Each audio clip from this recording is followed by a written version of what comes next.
All right, what is up, y'all? How are you guys doing on God's beautiful green earth? My name is Dev. Welcome to the Goy and the Soy podcast. It's our first episode. My name is Dev, like I said, and I'm the Goy. I'm the Goyim. I'm a Baptist youth pastor, Protestant, who leans Reformed. And I'm ready to talk about a bunch of issues and have a good time doing it. And I've got my friend Joaquin. He's a good guy. He calls himself the Soy on this podcast, and he can explain to you why he does that and who he is. Go ahead, Joaquin. Gave away my real name. All right, cool. Um, so yes, my name is Joaquin. I am a recently converted Anglican. Um, I've known Dev for quite a long time, and we've had a lot of conversations that are probably not very important, but we feel like they are. So we decided to start recording them and putting them out there. And yeah, I have interest in philosophy and debate and stuff like that, and would be interested to hear the other side. So hopefully we're going to get a little bit of disagreement, but also some coming together on points too. Yes, yes. Joaquin is what you would call a master debater. Is that right, Joaquin? Uh, you call me that? Yes, I would agree. Right. Yep. Okay, perfect. We're on the same page then. Yeah. All right, um, Joaquin, what are we going to talk about tonight? Um, Not super centered in, but in general, the perversion of the modern family, specifically within the American and Western context, and how that sort of changed throughout our history, where that comes from, that ideal, and if it's a good or bad change. Right. Yeah. Um, so I think this is something that's been covered by a lot of people. I think probably we're gonna I mean, we'll have our own unique perspective, but I think probably, I know for me, a lot of what I'm gonna say has been said by a lot of important people. I think this is a huge issue in our time and in our Zoomer generation that are probably, hopefully, a lot of people are becoming aware of. So I'm not sure how much new I'm going to bring to the table. But man, I think, you know, really since the 60s in America here, the family unit has been attacked spiritually and physically. Really, families are the starting point for any society. I believe they're the building block of any society. I think that's pretty easy to say. I don't think that that's very controversial, but yeah, I mean, there's so many things, but really since the '60s, I think a lot of American policies as well as just cultural events since the 1960s have caused our modern culture in America to be very anti-family, um, at least on a, I don't know, societal level or a governmental level, in a lot of respects. And I don't know. I think there's a lot of reasons for that. So, man, but that's kind of my opening general premise of what I think is going on, and we can get into why do we think that's a big deal? Why do we think that that's important from our own perspectives? Um, and then maybe we can talk a little bit more and a little bit about what we think would be a good solution to the problems that we see with the perversion or kind of the attack that we see on the family. Yeah, yeah, absolutely. Like my co-host said, you're not going to hear anything that is super revolutionary. Hey, we did a study that's never been done before, sort of thing. But what we hope to do is sort of give our unique perspectives insofar as we can be, and sort of help you to come to terms or at least work out what you think. And for some people, to just let you know, you're not crazy for thinking certain things. You can definitely get that feeling if you think particular ways about particular things nowadays, that um, you're sort of alone or you're in a very niche group that's sort of off to the side. So it's good to be reminded that you're not crazy. And I think another big part of this is going to be, um, like Dev also said, a lot of people understand the problems, and a lot of people have offered solutions, but what exactly is reasonable to say we know, especially in a climate where it's very popular to have very strong feelings about things that it's tough to actually have that sort of Cartesian certainty about. So yeah, Dang, Cartesian certainty. That's a big word, man. We're gonna have to take a step back. I mean, I don't know if we're ready for that. You know. just check the comments, and I'm sure they'll tell you all of what that means. I imagine. All right, I got you. I got you. Yeah. So, I'll just go ahead and say it. I think probably if we're talking about just the, I'm gonna say it. Don't Go worry. ahead. Um, I think probably feminism for me in my worldview is probably one of the most negative effects on the family unit. I think it's downstream for a lot of things that are just really, really bad for society in general, but more specifically for the family. I think, whenever women went into the workforce, it created a situation economically for families or for businesses really, where it was, back in the day, they didn't, pre 60s really, before the real push for, sort of third wave feminism and stuff like that. I think we saw a lot of mostly families that were single earner income families. I think that's statistically pretty easy to see. And when a job was offered to a man, you had basically every company, for the most part, um, understanding that the pay that they were giving the man was not just going to him, but was going to family as well.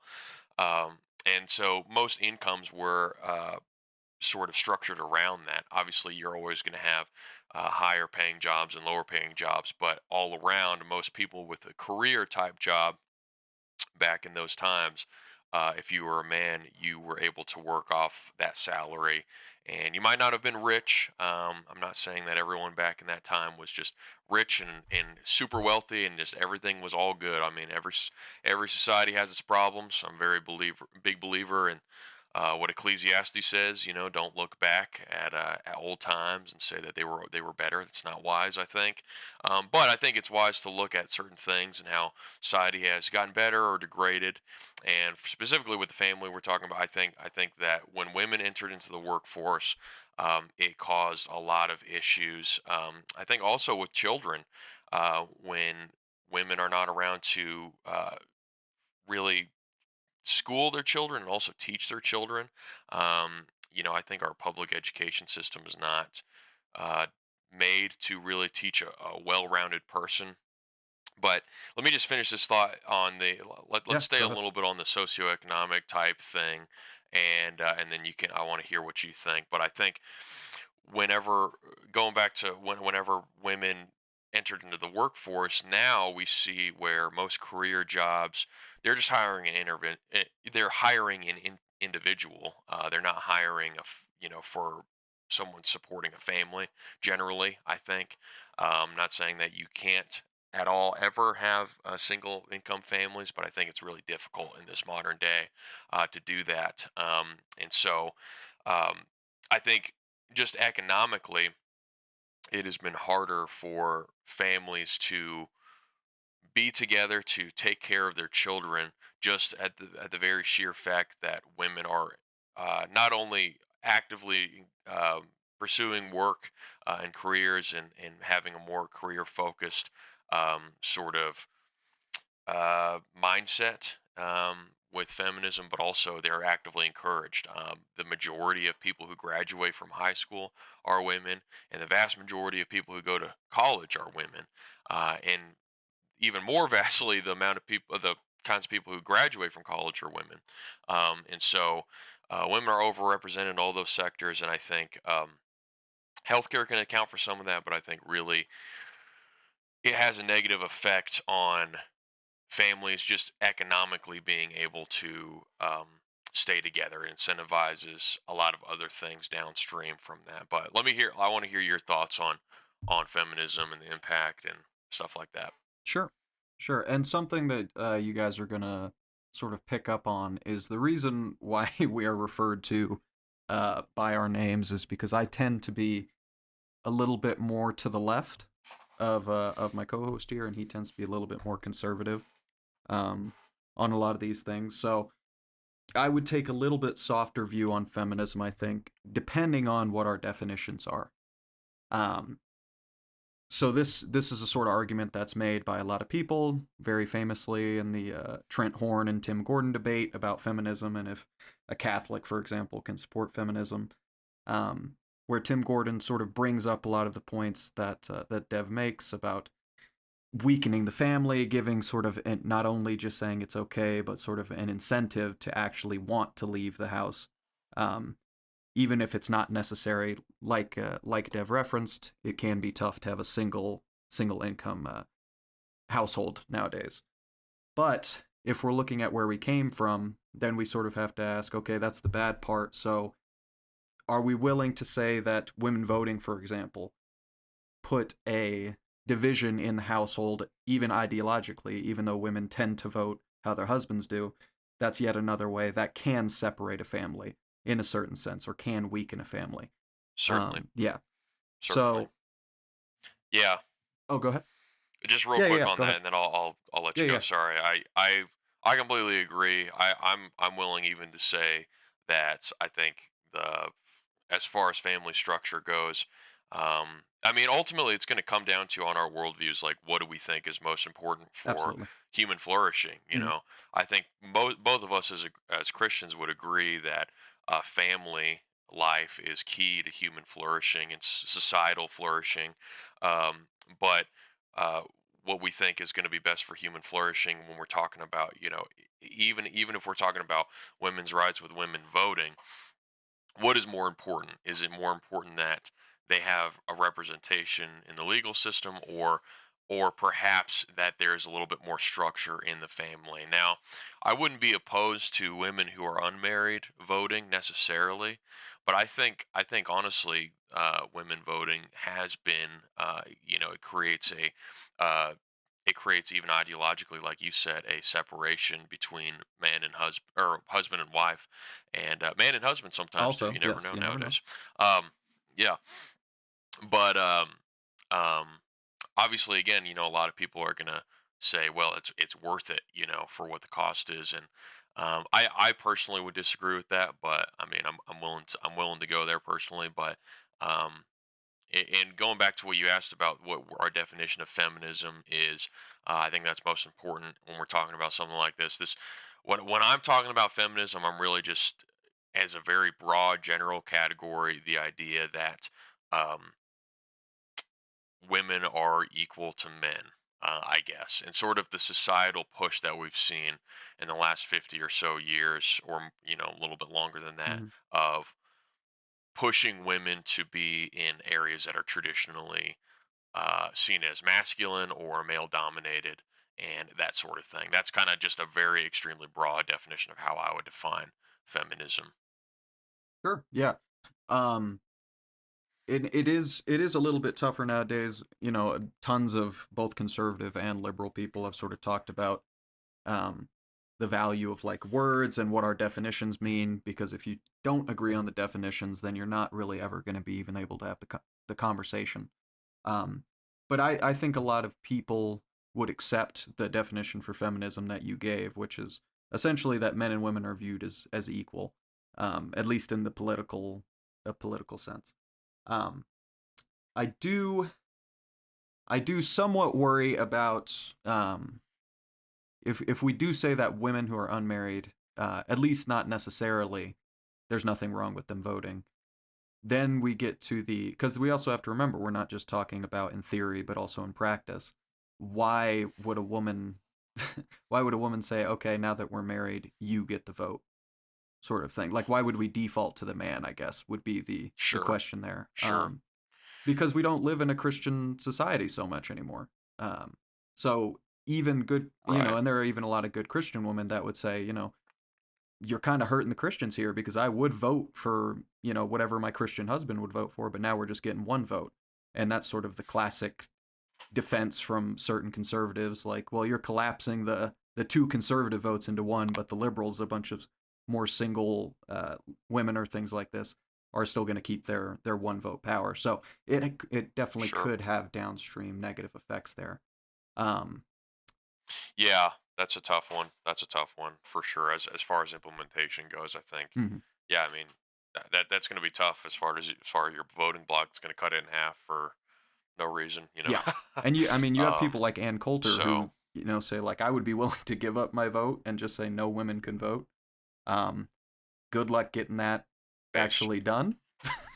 Good luck with Yeah, telling, exactly, trying to get that exactly. through anywhere that's meaningful. Yeah, But sure. I'll push back. And I'm a Yeah, realist. I mean, go ahead. no, Sorry. it's Go okay. I ahead. was Go just ahead. gonna say, but I would push back a little bit on that only because if we're looking at and you can sort of expand on this so I can make sure I understand it clearly, but it seems like you would be okay. Let's say that women didn't trend liberal. Would you be then okay with them having the right to vote? And is it only because their vote, in your view, is somewhat destructive to human flourishing that you would say we should be maybe considering cutting back on that?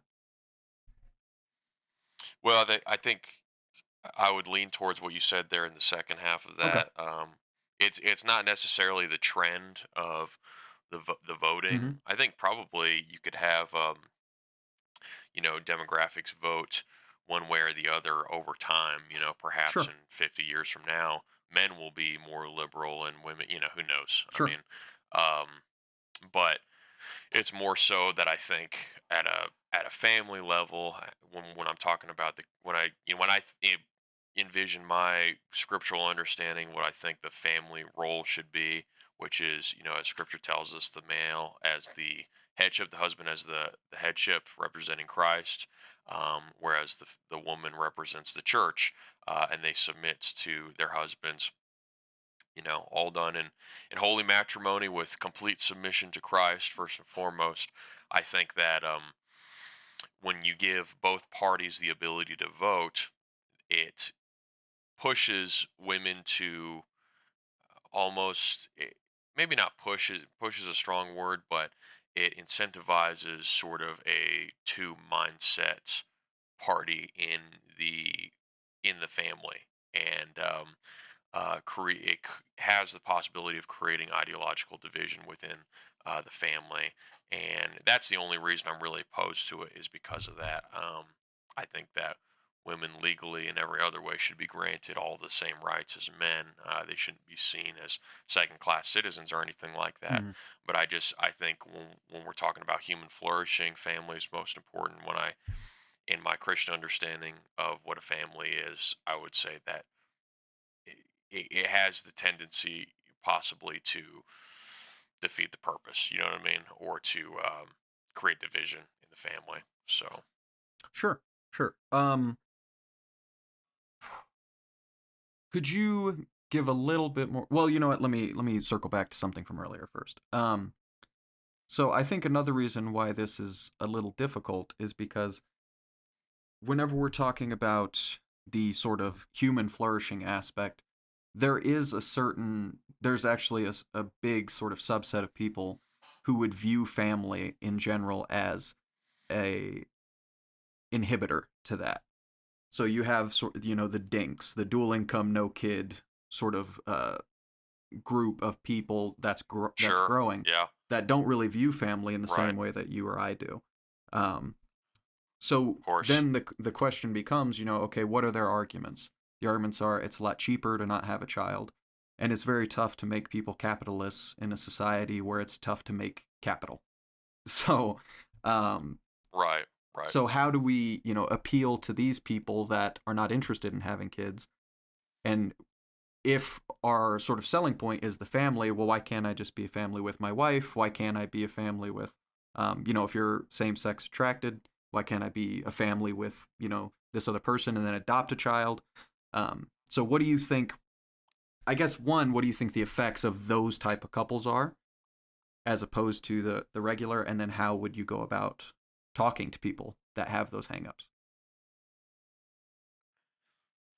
That's a good question. I think ultimately my vision of a government is to produce a society, again, going back to the human flourishing idea, where Sure.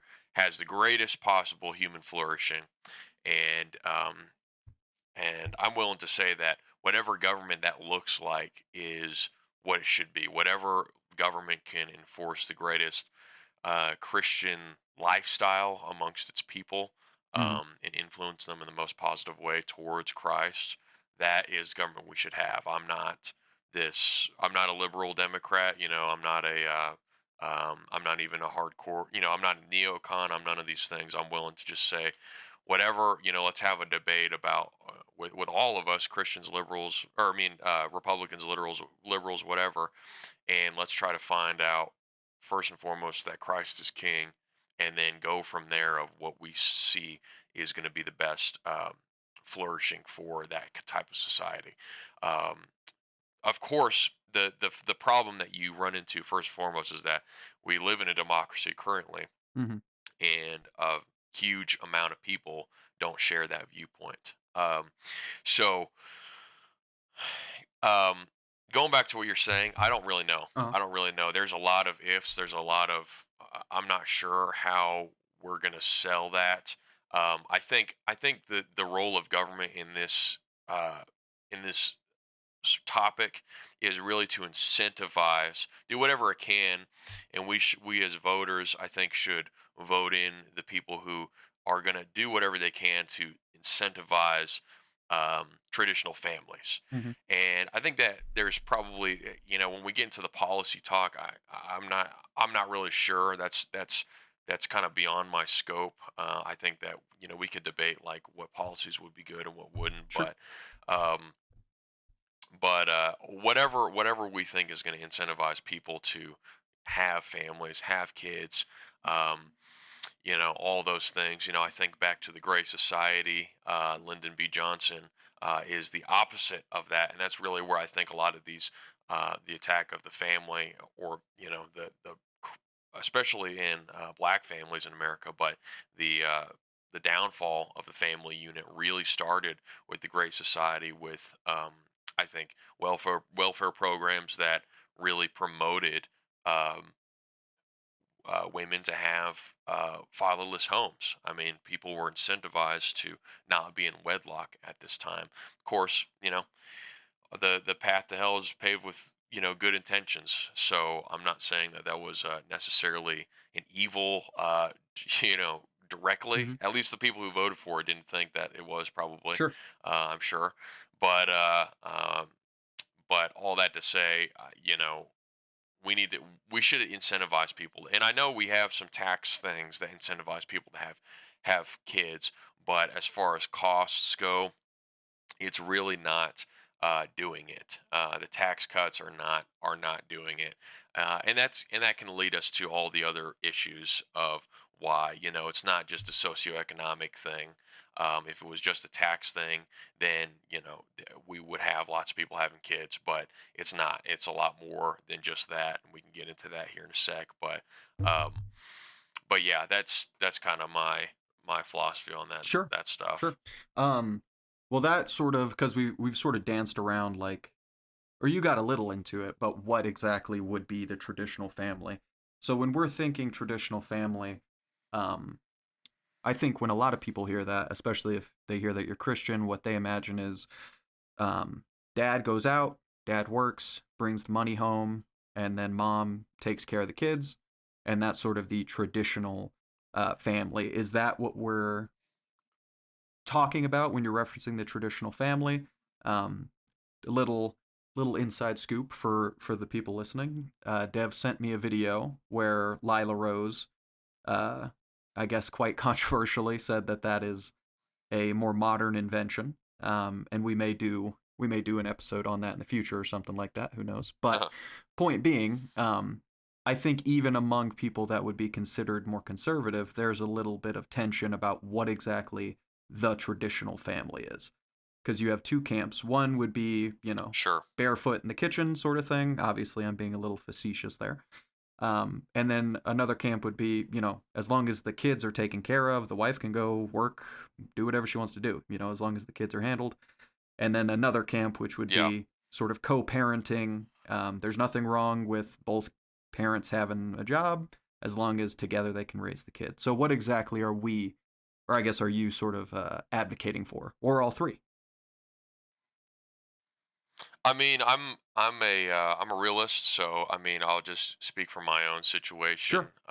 I work and I'm the primary breadwinner, but for a while it wasn't that way. Whenever I first got married, me and my wife, she worked as a nurse and she made a lot more money than I did starting out. And then when we had kids, we really thought it was important for her to stay at home and be with the kids, especially in the key for formation years. And I grew up in a home where, for my whole life, I remember both my parents working, but I never really went to daycares.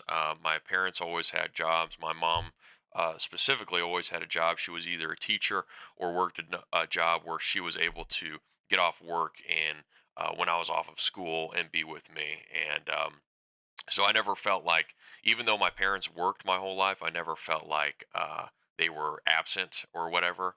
And so I think that the going what you said about the co-parenting thing. I don't really like the verbiage on that because some people make that and it's like really cringe and I hate it. But uh, So you don't have but strong feelings about ultimately, it. I That's good. think yeah, right. But I think that people. You got to make do with what you got to make do. I think there it's okay to have an ideal, and it doesn't have to. Your life doesn't have to be ideal. But I would say that the ideal, even scripturally, generally, of course, it's not a command necessarily, but as far as working and stuff goes, and when we're talking about making money, there's no specific command in scripture about this. But I Hmm. think the general ideal is that the man is the primary breadwinner and the woman is or the wife is taking care of the children. I think we're both built for those things to be good at those things, and that can be balanced out. I know if I've heard of people you talk about bring up proverbs and how it talks about the ideal woman being in the marketplace and selling stuff in the marketplace and stuff like that. And I think that's great. Like I don't think that there's anything wrong with women making a little money or whatever. It's just that they should the family should be unified and the kids, more importantly, the kids should be taken care of. If it's just a husband and wife, I don't think there's anything wrong on an individual level for them to be working. I would hope that we would live in a society where we could go back to people being able to live off of a single income family. And I think ultimately women are happier. I think statistically, you can easily show that women were much happier with the traditional roles where they are uh, in charge of the home, in charge of the family, or in charge of the children, and they're the homemakers. Versus now, it's like women have traded, um, and it's not a women thing; it's a men and women thing. But women have traded being an invaluable asset at their home, where they could never be replaced as a wife, as a mother, as all these things. And then said, no, actually, it's better for you to go to a job where you're totally replaceable, just like a man. Yeah, And sure. it's like this. Um, it's just completely backwards. And so, anyway, Yeah. Well, that is dipping a little bit into what I referenced earlier. I like to have conversations with people about these sort of things, and for anybody listening, an interesting sort of tact to take is you can sort of find some agreement with people that are highly energized about feminism a lot of times because it plays right into the sort of natural inclination for them to be a little bit more skeptical of capitalism. Because if you look at the sort of shepherding out of women into the workforce, you can very easily tie that in with capitalism sometimes sure, unethically sure, can prioritize right, profits. And when you explode your worker right, base, that can maximize profits, you get more innovation, and you can also afford to pay people less. And as well as with aging populations, it's much less of a hit because your worker base is so big. So this you should always be looking for these sort right. of off angles. because a lot of times if you have a conversation with someone, like I said, who's very uh, strong in this camp, they're going to expect you to say capitalism all good, never did anything wrong, everybody is capitalism best thing ever. So if you can sort of meet them halfway, then you can find a little common ground there, even if you don't necessarily believe it. The argument is still, interesting nonetheless. Um, Yeah, for sure. yeah. So I would like to, just to get a little bit of maybe some disagreement out of us here. Um, would you say that a woman has a child, has a husband, and goes to work? Let's say it's not necessary for their finances. Um, would that be wrong? Because if I'll speak for myself first, I don't necessarily see a problem with that, insofar as I mentioned Yeah. earlier, I'm an Anglican, and whenever it comes to Anglicanism, there's a pretty popular sort of how would you describe it? A three chair leg uh, sort of basis for our belief, which is tradition, scripture, and reason. And as you sort of mentioned, scripture doesn't give necessarily a hard and fast, like, this is the right thing to do, this is what you're supposed to do, sort of thing. So then we look to our other two legs. What does tradition say? Traditionally, women have stayed at the home to raise the kids, and men have gone out. But how much of that is necessity? Because if, especially before this sort of modern area of huge wealth creation, you're not going to have the money to sort of say, okay, let's hire a babysitter so I can go out whenever we're Right. barely making it by, and we can freeze to death if we miss, if somebody breaks a foot, basically the whole family dies. Um, so Right. then we have to go to reason. So reasonably, does it make sense that if the child is cared for, a woman shouldn't work? And I don't think so. I don't think so. I'm open to hear any arguments. Perhaps if we become culturally relevant one day, I can check the comments for that sort of thing. But right now, I'm willing to hear any arguments from you as to, why why that shouldn't be the case. I guess if you think it shouldn't be the case. Yeah, no, I would agree with you there. Okay. I don't think it's, again, I don't, on an individual level, I don't think it's morally wrong. Um, even if it's not a necessity or anything like that. I'm in that boat, as me and my wife are in that boat. She works part-time. And every, whenever I can, we'll switch off watching the kids. And we Sure. have two really young kids Oh, um really? that are not in school. Um yeah, yeah. Crazy, I know. Um, but so I don't think there's any. Again, I'm not imposing a moral law Okay. on it or Gotcha. anything like that. But when you say that about people weren't able to afford it, that is a whole nother problem. Is that people are, a lot of women are going to work and they're literally paying all this money for daycare just for someone else to raise their kids for them.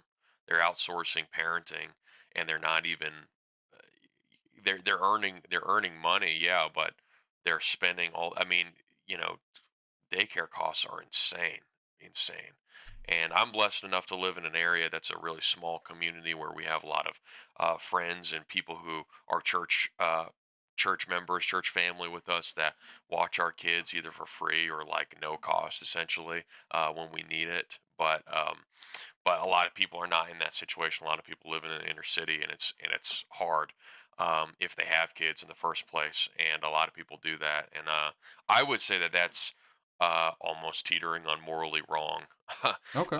if you're going to do that. But yeah, if is as long as the kids are being taken care of, as long as they're being watched. Like I said, I grew up in a household where both my parents worked, but they always had time.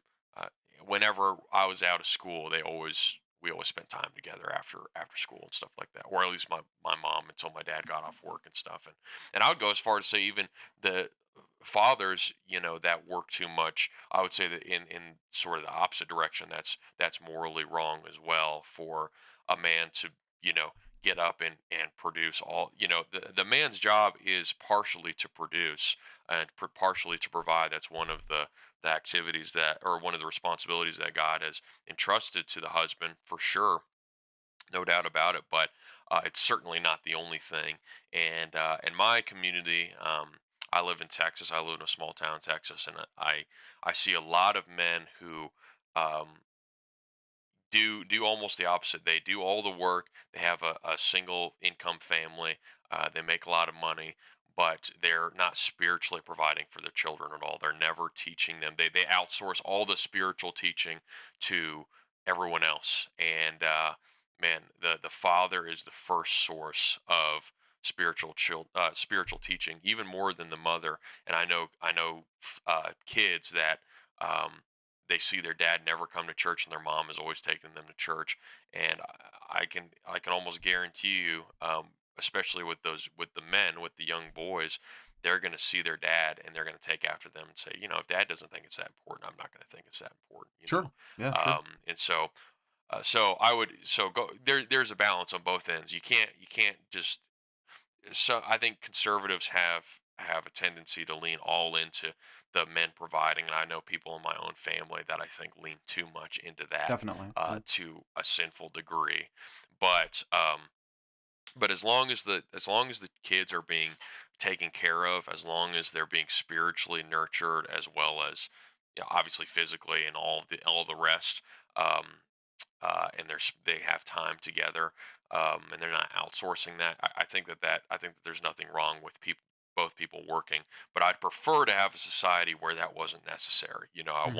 I wanna implement policies or whatever, um, that are going to help people to be encouraged to have kids. Number one, in the right way. Number two, in the Christian way, and then number three, also uh, are able to have a traditional family. Obviously, not everyone's going to make that choice. Even if we did all those things, people are not going to make that choice. Sure. So I'm realistic about that, but incentivize it as much as possible, and also in a cultural way, incentivize it. It's much more than a political war, and we're not going to solve spiritual solutions with political, or spiritual problems with political solutions, for sure. So this is just on the political side of that. But anyway, I'll stop yapping. Thank you. Thank you for doing that. No, I think Thanks. I think I think you have a very relatable point of view for a lot of people.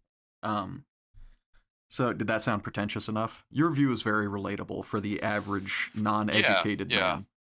Um, You're definitely retarded, yeah. But I mean, I can see how a lot of retarded people would like that, yeah, for sure. yeah, and Yeah. that was not me that said that. Everyone, all right. Um, uh, It's okay. but yeah, so and this sort of I think this in a lot of ways is why someone like Andrew Wilson has come to prominence in a lot of ways. Because this is one Yeah, of sort of for his sure. big hobby horses is men Hmm. are expected to sort of the expectation of society, and then what is it incentivized after that or in For unison with sure. that. So um, it's For definitely the sure. more. And I Go ahead. No, sorry. it's okay. Sorry I had to interrupt you No, there. it's okay. I was gonna say I disagree with Andrew Wilson on a lot of things. We've talked about him countless times now, but I disagree with him on a lot of things. But that is one of the things I really do agree with him on, especially when he went on Pierce Morgan or whatever that was with Tommy Loren. Maybe that was Fox It News. was Can't remember. Pierce. Yeah, it was Pierce. Um, was it Yeah. Pierce? Yeah.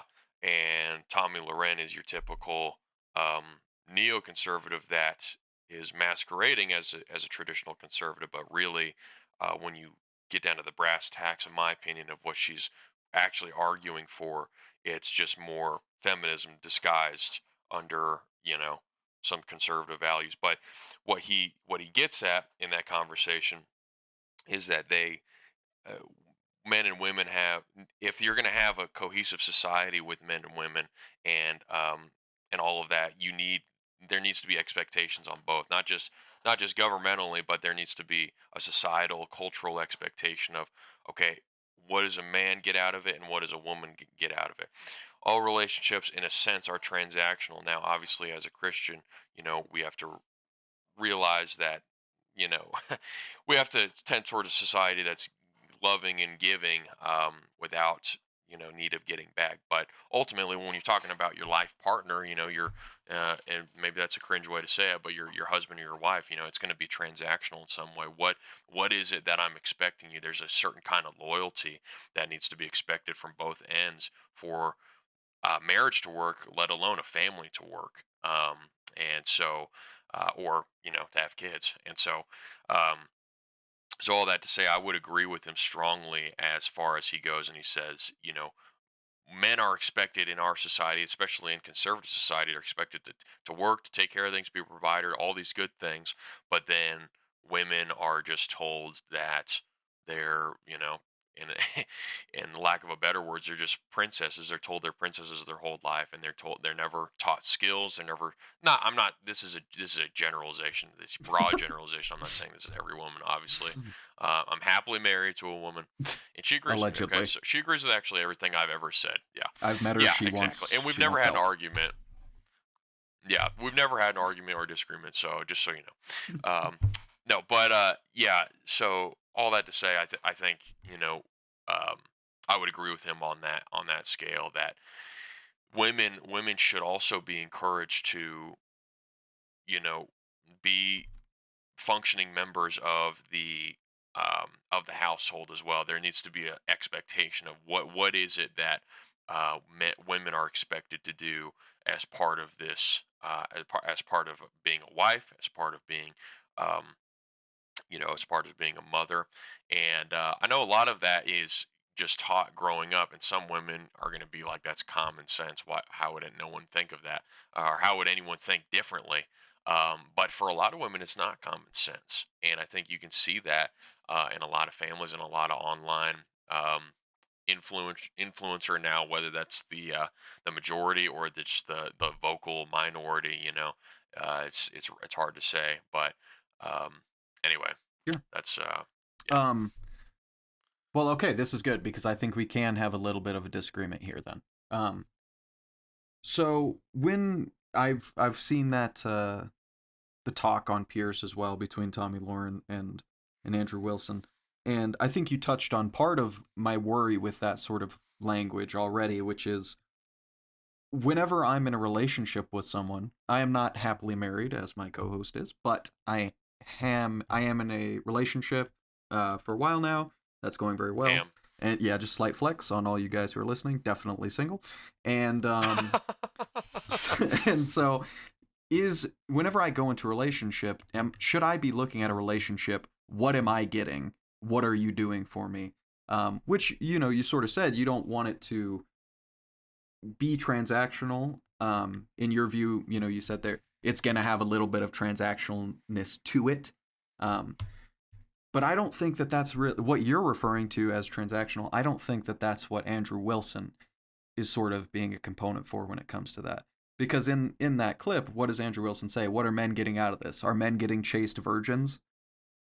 And I don't know that yeah, Right. I don't know that is what you should be in quotation marks getting out of this. We live in a hypersexualized culture in general. A lot of people are having sex way before they get married, and a lot of people that aren't is there's sort of a big how pervasive you think the incel sort of phenomenon is going to depend on what research you value. But if you take out the people that just can't have sex, even though they really want to, there's a very small amount of people that are saving themselves for marriage and stuff like that, and that's including men. Now it's worse with women as far as um, having multiple sexual partners before matrimony, but it's not a one-sided thing. So whenever as conservatives or centrists or even liberals that aren't super far liberal, what are we expecting of women? All right, go back and erase your history. We grew up in this culture together. So whenever you set that bar of, all right, well, I'll be a good guy and I'm going to be polite and I'm going to take care of you, but you better have never had sex with anyone before. That's what we should get out of this relationship. I don't think that that's not only do I not think that's a good message or a convincing message to change people that could be on the fence because it's inaccessible. You can't do anything about that even if you think it's wrong. You can't go back in your past and change that. But I would disagree a little bit Of course. with what you said about women aren't being demanded to sort of present skills and stuff, because Tommy Lauren's point is it's okay to be a formidable woman. So she's actually advocating you can go out and get a job and acquire skills and make money. So I think it would actually sort of be the opposite of, women are just princesses who can do sort of whatever. I think Tommy Lauren is saying, as a woman, you should go out and become formidable and stuff like that. Now, there may be problems with that as well, with that viewpoint of maybe looking at your relationship more as a business partnership as opposed to, a sort of romantic situation. But I don't think that Andrew Wilson's way of handling it is sort of the correct way. But I'd like to hear what you think about Yeah. sort of that.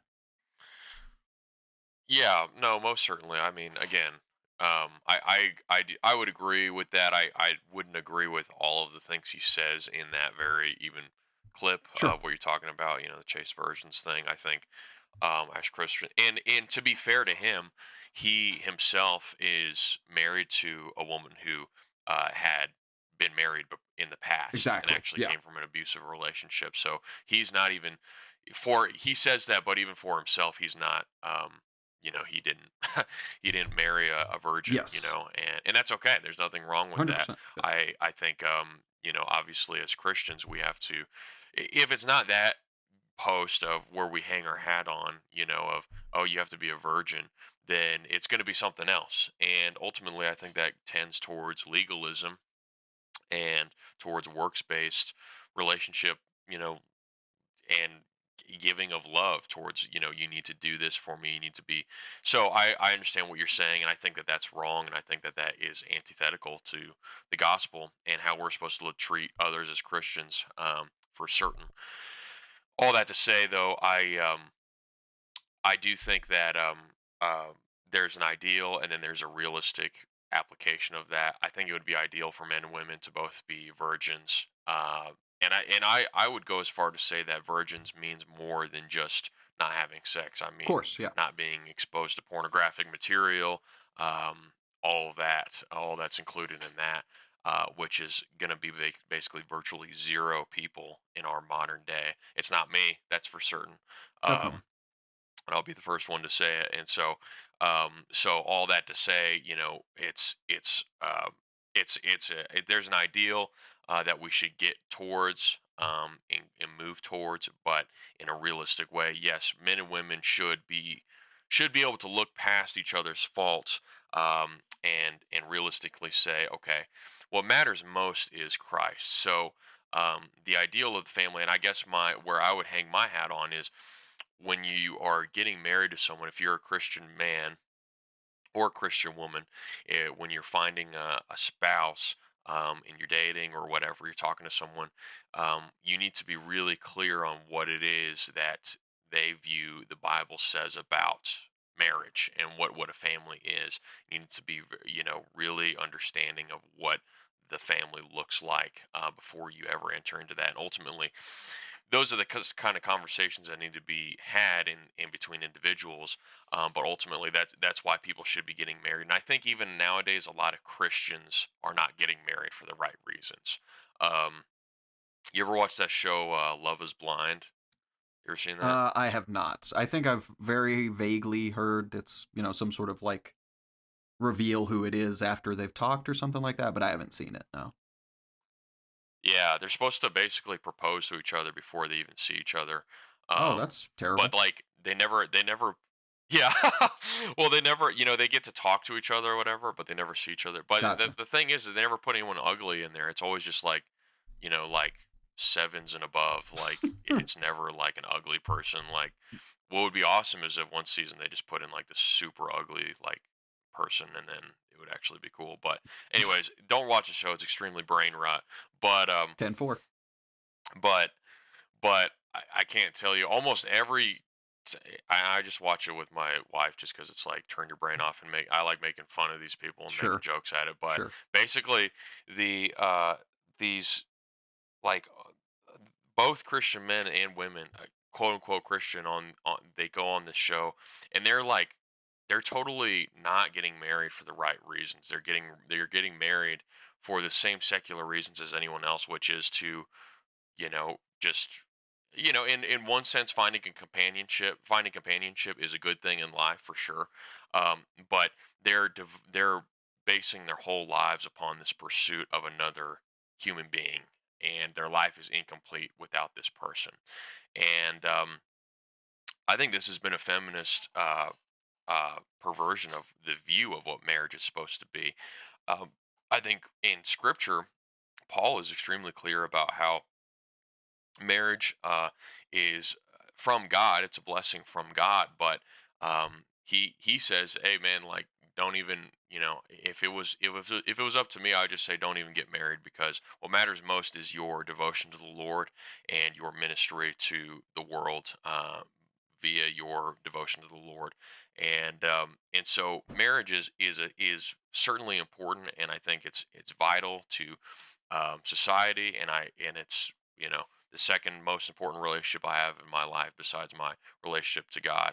But it is not something that I think men and women should be taught to seek foremost in life. And that might be a hard thing for me to get across. I might not be saying that right, but it should be secondary to pursuing the Lord. And obviously, what that means is going to have a lot of interpretation as well. But you should be seeking to be in a relationship with someone that is going to seek to pursue God uh, biblically, with you as your partner, and um, produce a family when you get married. And I think that that's the ideal. I think sex is, while it's a gift and it's enjoyable, I think it is made ultimately for procreation. Doesn't mean that it's a sin to have sex and not procreate.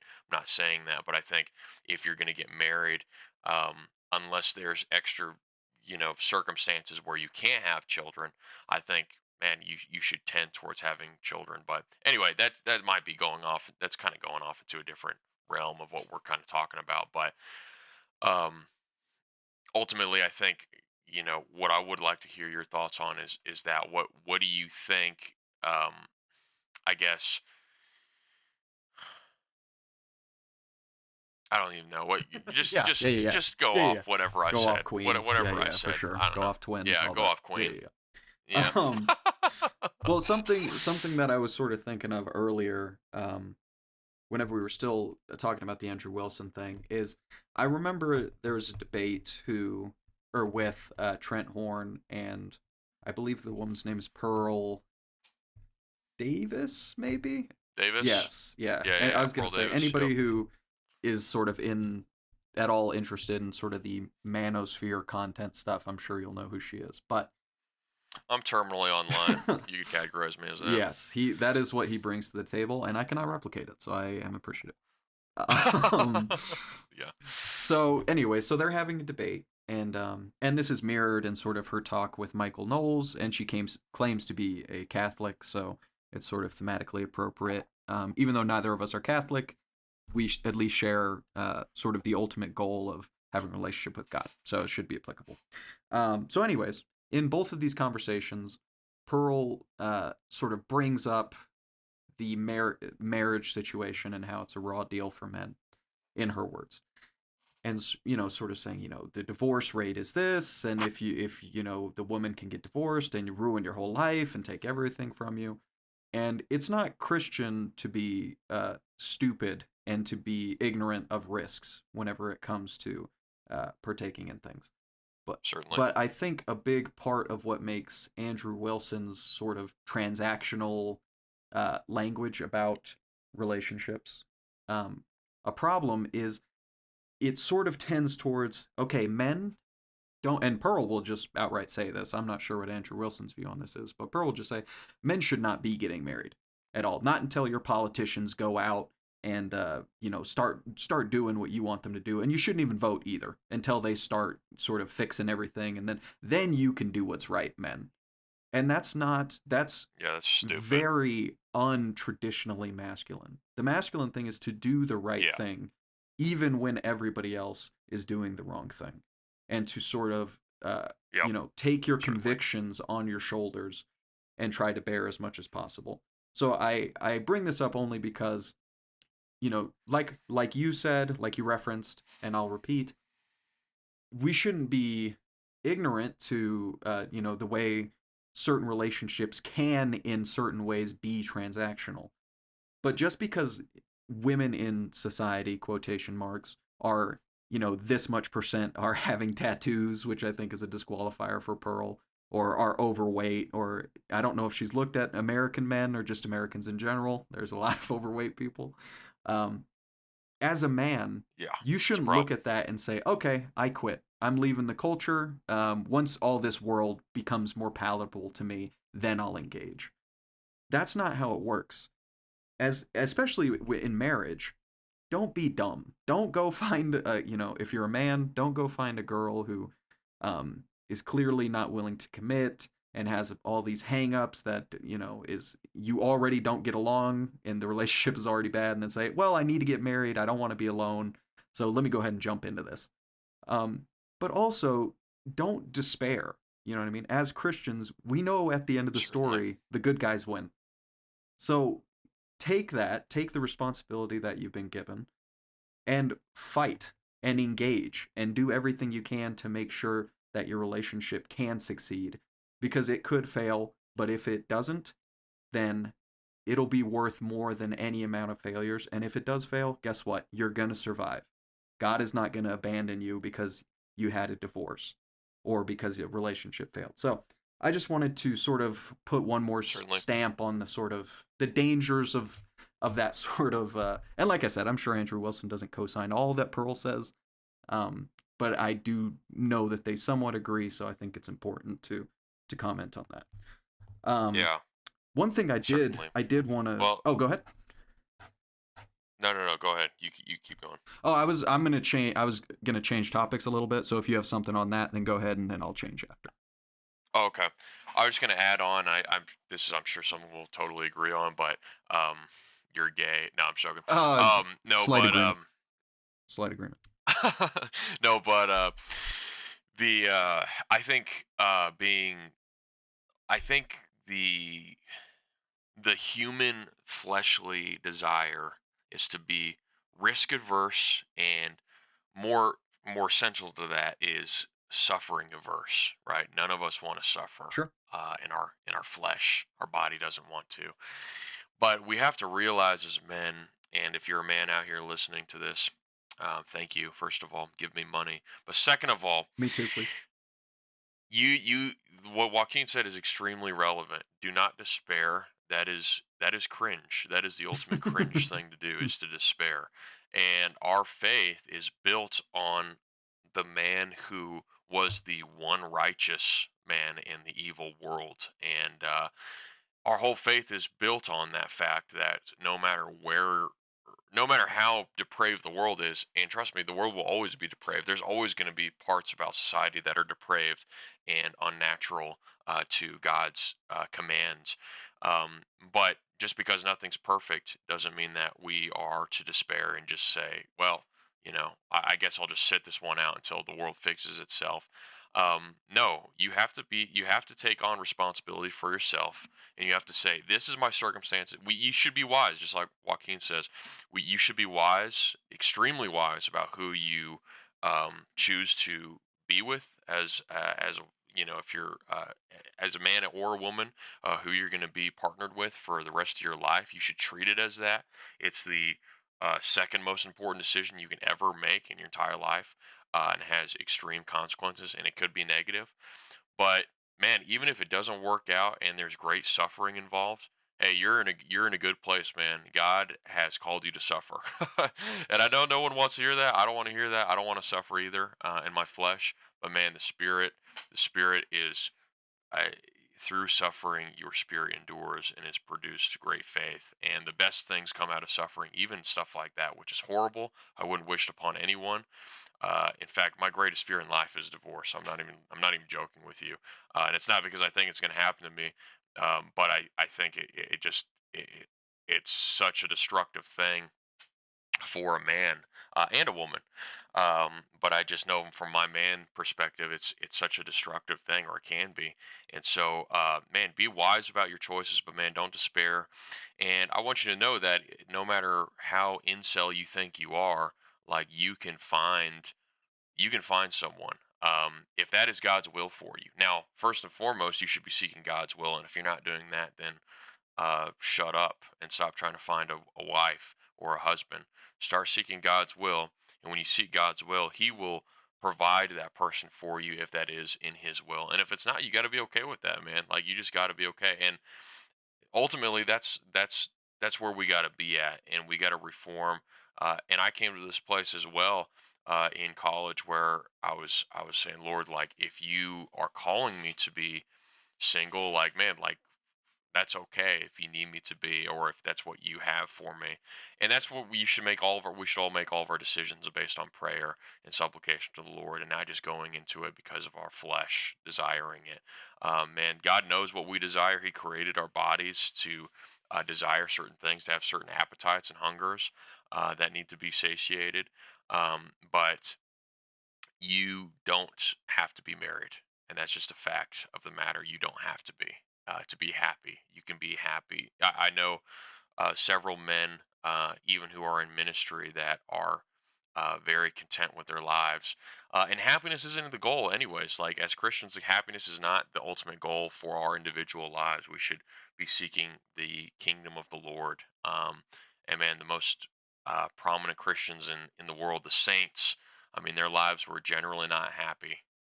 So you should aspire to that, not towards some cringe, Sleepless in Seattle, even though my wife loves that movie, type love A story. good That's movie. not what life is about. Okay, it's cool. Listen, cool to be married. That's a blessing from the Lord. If you have it, if you have a godly family, God bless. That's awesome. But as an individual, that's not your sole purpose, not your sole calling. But I digress on that, and we can move on to go back to what we think is causing a downfall in the family. So what were you wanting to transition to Um, besides a woman? well, it was a little bit of a callback um, to something that you had said earlier, but I sort of forgot to address, and we're agreeing entirely too much, so I think it's good time to bring this up. Um, there are a bunch. Well, not let me not say a bunch, but there are a few prominent YouTubers who. By the way, I'm going to reference a lot of YouTubers, guys, because I'm a 21st century man, and that's where I get all my information from. So deal with it. Same. Yeah. Um, so like someone like Jake Rattlesnake, for example, who has a big YouTube channel about conservative and liberal debates, um, conservative crushes liberal sort of thing, and he also sort of said what you were saying about someone like Tommy Lauren, or to like a lesser degree about someone like Megan Kelly, who they're covert feminists, sort of parading as neocons and stuff like that, but that's really just in their form of feminism. I don't really see that at all. So I was going to ask if you could sort of expand on that and get into why exactly their view is incorrect. Because like I said, I don't think it's compatible with the sort of women just don't do anything, we'll pay for everything, you're a princess sort of thing. I think it's more akin to Sure. women building skills, going out to the workforce, being Right. sort of financially Right. independent sort of thing. So why would we associate that with feminism? So I think ultimately it's more in the approach. Now Megan Kelly, I can't really comment much on because I'm not familiar with her views specifically on feminism when it comes to her. I don't listen to her very much, but with Tommy Lauren, from what I've heard, also I'm not like a big follower of her either. But from You like her what she pictures. talks about is right. Yeah. Hey, man. Sorry. Um, Sorry. Okay. no, but no, but the from like what I've seen is it's more so the thing that I have a problem with is not that she does her own thing or whatever, is or is she's structured her life in her own way. I mean, whatever. Sure. But it's more that or even that she's making money or whatever. Like that's whatever. There's plenty of women that make buku bucks. Yeah. Um, but it's more for me uh, the commentary that I see her engage in, it more so leans upon men need to do this, men need to do that, men. Hmm. When she herself is a woman that could really influence women to go towards traditional values. And I don't really, now I could be wrong. Maybe I just have never seen the clips, maybe there's a million clips, and I Sure. just haven't seen them of her saying stuff like this. But um, from everything I've seen, I really haven't seen her have talk to women in a strong-minded way, and that's something I respect about Pearl specifically. Even though I don't know everything that she says, I know there's a lot of stuff I'm sure I disagree with on what she says. Hmm. Just like like what you're saying earlier about the just kind of retreating, the retreatism Yeah. type mindset for men. That's like I hate that. But even though I understand where she's coming from. But all that to say, I think um, she does a really good job of speaking to women. She's a woman, and she's speaking to women a lot about that. There's another girl that I'm thinking of, or another woman that I'm thinking of that my wife listens to all the time that she really likes. Gosh, I'm gonna have to circle back to that. I'm gonna have to look her up in a sec. But Sure. there's conservative influencer women, and I hate the term influencer, but sh- that that are speaking to women. But Tommy Lorenz speaks to men and says, "Men, you need to do this. Men, you need to do that. You need to do this and that." And there's a place and a time for that. I'm not saying women can never commentate on that in the same way that men and women should both be able to talk about each other. But and comment on their issues. I definitely think that men should be able to talk about abortion, even though it's more of a women's issue. If we want to call it that, or at least some liberals want to say that. Um, but all that to say, she could have an impact on women being more traditional, and I think she encourages women to be out in the workforce and be non-traditional and be kind of sort of feminist in the way of just sort of being a boss bee, just say, go do what you want, do whatever you want. And kind of, I'm not saying I'm being facetious here, but she sort of gives this impression of like, you gotta be an achiever and earner for yourself, and you gotta basically be the man in your own life and just take care of all your problems. And don't men, you need to do this, men, you need to do that, but women, you got this. Go for it, girl. That's kind of the vibe that I get. Now, again, I'm not gonna like say that that's definitively what she says. That's just what I'm familiar with. And that's more so what I have the problem with. If you're gonna be a female influencer that's conservative, that is a Christian, that wants to have an impact, I think really the conversation needs to be more towards women. You have been lied to about what you should value. You've been told that not having kids is cool, or is your value is found in the the skills you bring to the marketplace, just like it is for men or whatever. um, and I don't hear her really criticizing or talking about women's issues more than I hear her talking about men's issue. Men are all soy, they're all cringe, they all need to get a life. They need to get offline. They need to stop playing video games. Like all this stuff. While I might agree with like some of what she's saying, I think she needs to speak to who she needs to speak to, and I think she needs to speak to women on women's issues primarily. Just like men should speak to men's issues primarily. I'm not going to tell women that they need to exactly do this and do that exactly, but I am going to be more strong with men of what they should and shouldn't do. But all that to say, that's just kind of my take on it. If that sort of makes sense. Okay. Um. Well, I guess a few things, and I will start by saying that like Dev is was trying to do throughout that.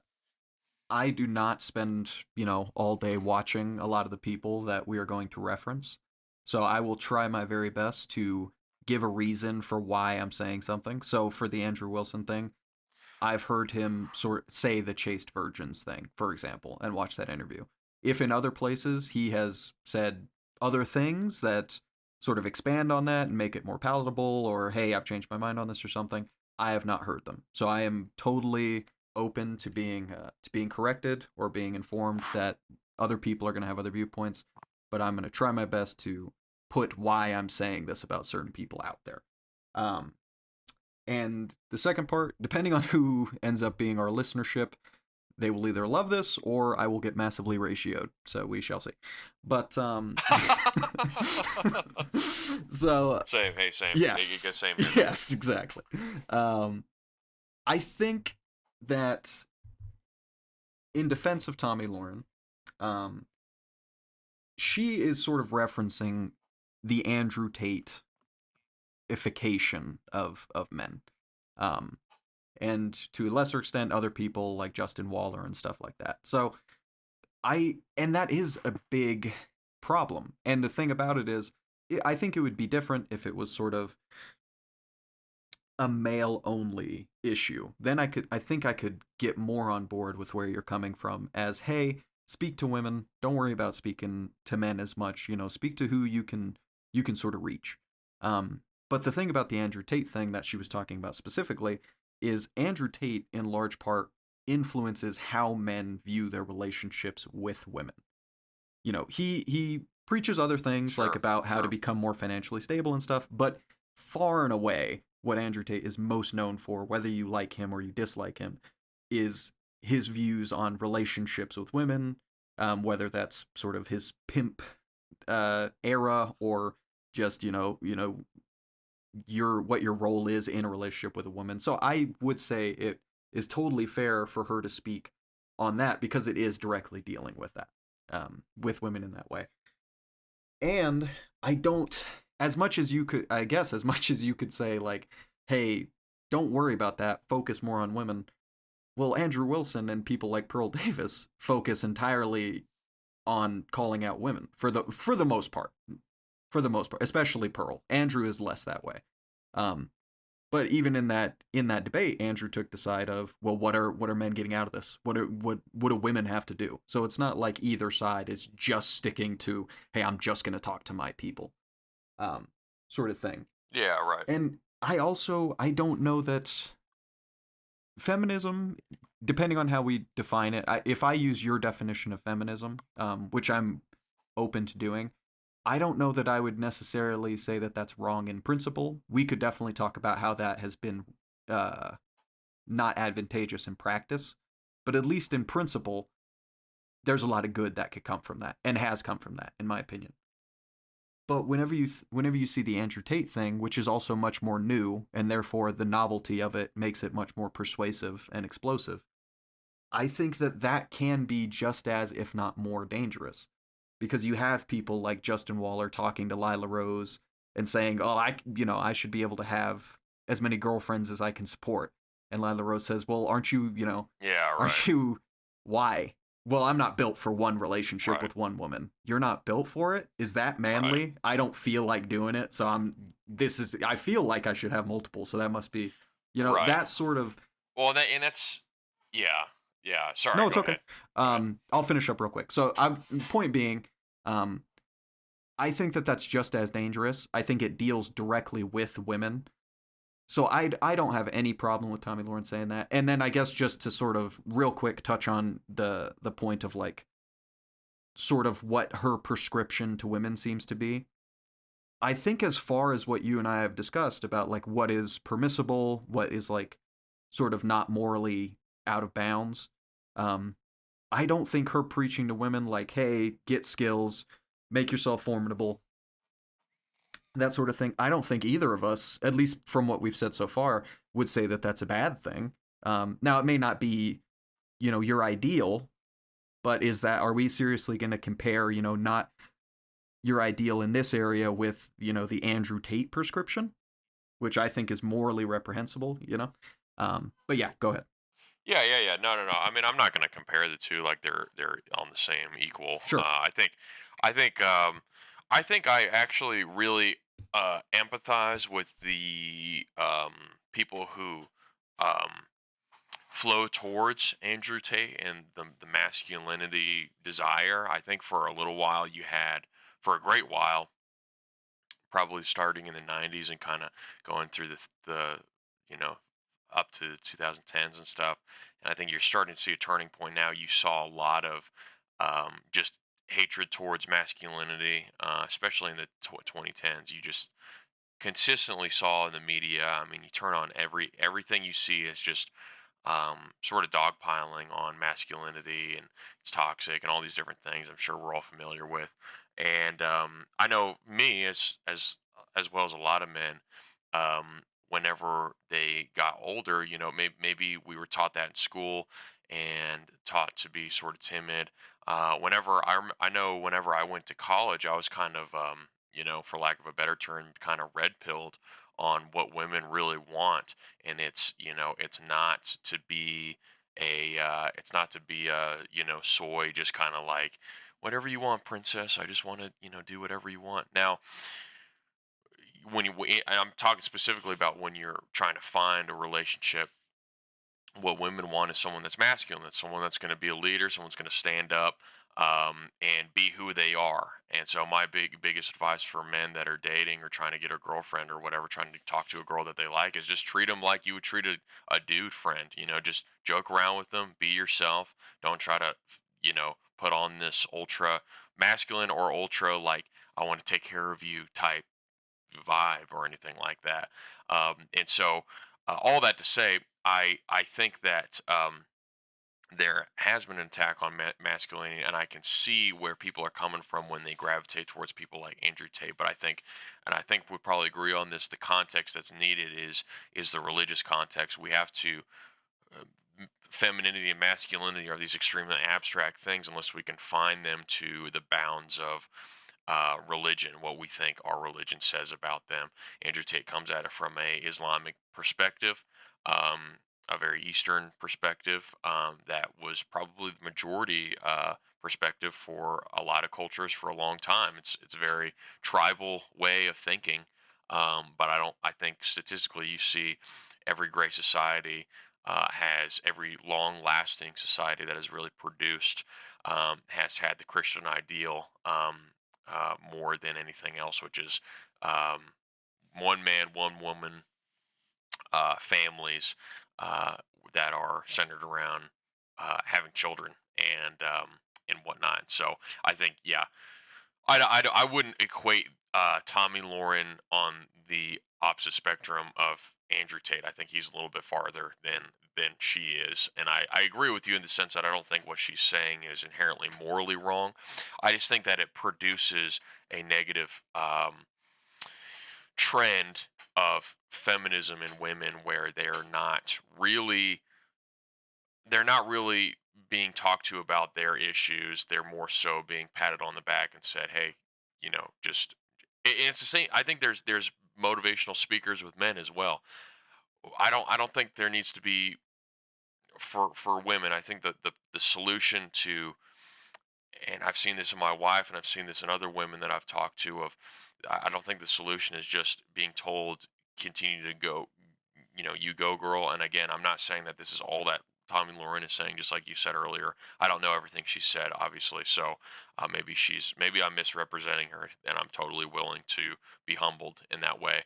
Um, if I am at risk misrepresenting her, but the vibe that I get and the things that she says, it makes me feel like she's just patting women on the back, saying, "Continue to go down, continue to just be a boss and get in the workplace, do what you got to do. And you need a man that does this, this, and this, and this. And if you don't have that, then this man's a loser. Get out of there, And you only date D1 athletes, or whatever.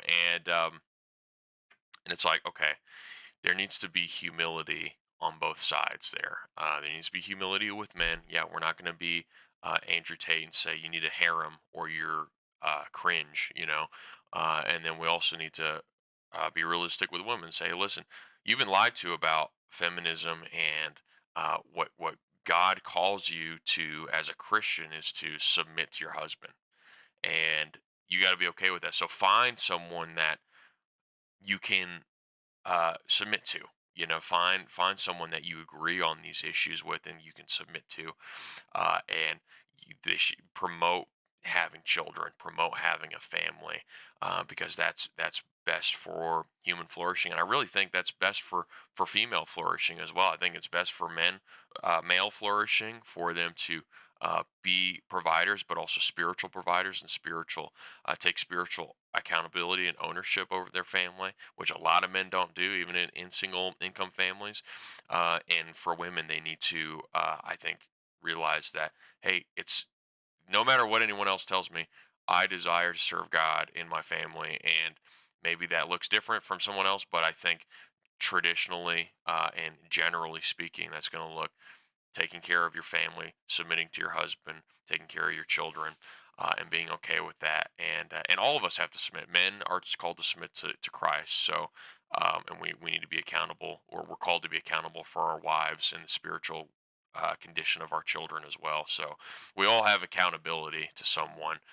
We all have accountability to God. So no one's just the complete alpha. Only Jesus is the complete alpha. You know what I'm saying?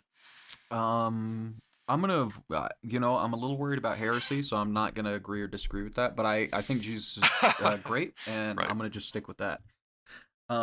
He's one of the three alphas. Let's just put it Yes, that yeah, way. that's more Yeah. at least, yeah. One of the alphas proceeds from him. We can get into that in another episode. Yeah. But yeah, I can definitely um see where the I mean, this is the thing. There was certainly, sort of in the run up to pitching this podcast idea to me and stuff like that. Dev and I had a conversation about different things that we could talk about, and one of those things was masculinity and sort of how the ideal, and the idea of masculinity has changed.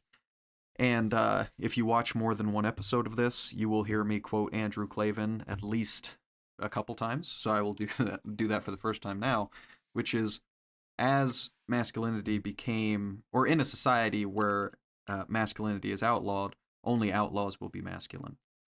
And that is sort of what happened Ish. throughout the sort of run up to where we are now, is more and more of what would be considered traditionally masculine sort of became, that's a little harsh. I don't know. I mean, let's sort of dust the edges off that. I don't know. That makes me feel a little icky about this sort of thing. Um, and to a certain extent, that's a good thing, in the sense that as we progress as a society, things should get easier. So the need for, and this is a huge motif in Western films, you have the sort of outlaw gunslinger comes into the town, and it's a new town, but there's a bad man, whether it be the law or, a greedy landowner or something like that. And the only thing that the outlaw can offer, in all of his faults, is to do the hard thing that the good man, the righteous man, the law abiding man can't do, which is to sort of cut the head off the snake, and then he has to leave the valley. Because even though he can do a good thing, he also realizes that he can't be a part of this sort of the good ideal. Eventually, he will be phased out as things progress. So it's not necessarily a bad thing. But that brings us to Tate. So I think that we both agree, I believe we've talked about this before, that in a lot of ways, the sort of first and second wave feminism, or feminists, gave a prescription that male and female relationships are essentially struggles for power over one another. And that definitely took hold very strongly in our culture, and now pretty much everywhere you look, you hear power dynamics, you hear unequal, no equality and Right. stuff like that. That's the lens that a lot of people view the world and every relationship, not just romantic, through. Right. So Tate goes and doesn't do what I think would be the correct thing, but says, you know what? You're correct.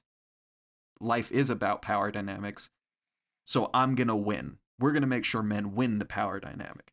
So that's when you have people Right. like Justin Waller saying, I'm not opening, I'm going to open that door for you as a show of power, as a show that I'm in charge right now. Yeah. Right. Which is, if you take I mean, based kind of right. if you take seriously for too long, the IQ is going to go down. But you sort of, have this idea, and this goes back to our transactional thing we were talking about earlier too. A lot of people like to sort of harken back to the imagery of knights and chivalry and, you know, even earlier in America's history, putting the coat down over the puddle and stuff like that. Men don't do those sort of things, at least traditionally, to show the woman I have more power than you. Or you need me to do this. If I had you open that door, your little thin wrist would snap right off, wouldn't it? No, it's to show a woman that I have this power and yet I subjugate it for you. And it's not, and then it's on the woman's Sure. side to not say, oh, okay, well, that slave, let's go. This guy can just do everything for me. But to appreciate that and sort of treat him in accord. So I say all that to say, Certainly. yeah, I say all that to say, I'm not sure what your general view of Tate is. I think Tate has a really good sort of track record of saying like one thing that sounds like pretty traditional and conservative, and then saying 15 other things and given reasons that just are really counterintuitive and terrible. But he is also Right. useful in the fact that if people are gravitating towards him, something is missing. That tells us something about society. Just Right. like a terrible movie, like Certainly. Sinners, for example, winning 50 Oscars. Even if you think it's a terrible movie, it's good in the sense that it tells you something about our culture that can win that amount of awards, that people like that. And I saw this also Yeah, right. because I'm pretty active in sort of like stoic thought spaces and stuff like that. I've been studying that for a while now. I enjoy it a lot, but you could definitely see the uptick, maybe 2016 to now, of a lot of people finding stoicism, or well, at least saying that they found sort of stoicism as a sort of bulwark against this despair that they feel of the loss of value as a man, or the loss of their masculinity as a man. And that they're searching for anything that can tether them to, there's nothing wrong with me because I want to, act with courage. I want to not be ashamed to be wise, and that sort of thing. So I say all that to say I definitely can agree with you in my sympathy for people that follow Tate, because that there is a big issue. There's a big issue there that Yeah. symbolizes. And then something else that you mentioned about sort of the flourishing of societies that adopt more what we would consider traditional views on relationship, as opposed to the Islamic view, or something like that. We also, off camera, so another behind the scenes thing, we're talking about the Redeem Zoomer and Jay Dyer sort of conversation that happened about 3 years ago, and now it's spiking up a little bit again because Redeem Zoomer sort of responded to it. But one thing that he says convinces him that Western Christianity is true over Eastern is, look at the fruits that Western Christianity has produced, with this explosion of the most incredible art the world has ever seen, hospitals and universities and learning and the scholastics and all this sort of thing. So it is important, even though I think by their fruits you shall know them is probably the most misused verse in the Bible. It's at least up there. I think that at least in this case, that's very good and compelling evidence for a lot of people if you're trying to have a conversation Certainly. with people. Hey, I know you like Andrew Tate. I know you like whatever. Take a look at the track records of these two different systems and see, Yeah, see. for sure. For sure. But yeah, so that's, I think. So yeah, what do you think? I know that was a long Yeah, diatribe there, but No, that's good. That's good. I think it's give me let me just put a pause real quick. Let me just take a real quick piss break, but I will respond directly to that so we can literally just pick right back up. Give me 1 second. I'm going to piss. Sure. Jump back into it. Cool. Sorry I had to piss. Okay. Anyway, yeah, I think you're exactly right. I think that when we're looking at someone like Andrew Tate and the massive following that he gets, I know you attended Hustlers University. I know that was a big part of your life and your transformation. Am I correct in saying that? I mean, if you want to just go ahead, you just go ahead and give my address too. I guess while you're at it, you've already revealed like everything about me. Yeah. Yep. Right. Right. No, you are the soy, so you know. Exactly. You know that I would not. Anyway, but Yeah, right.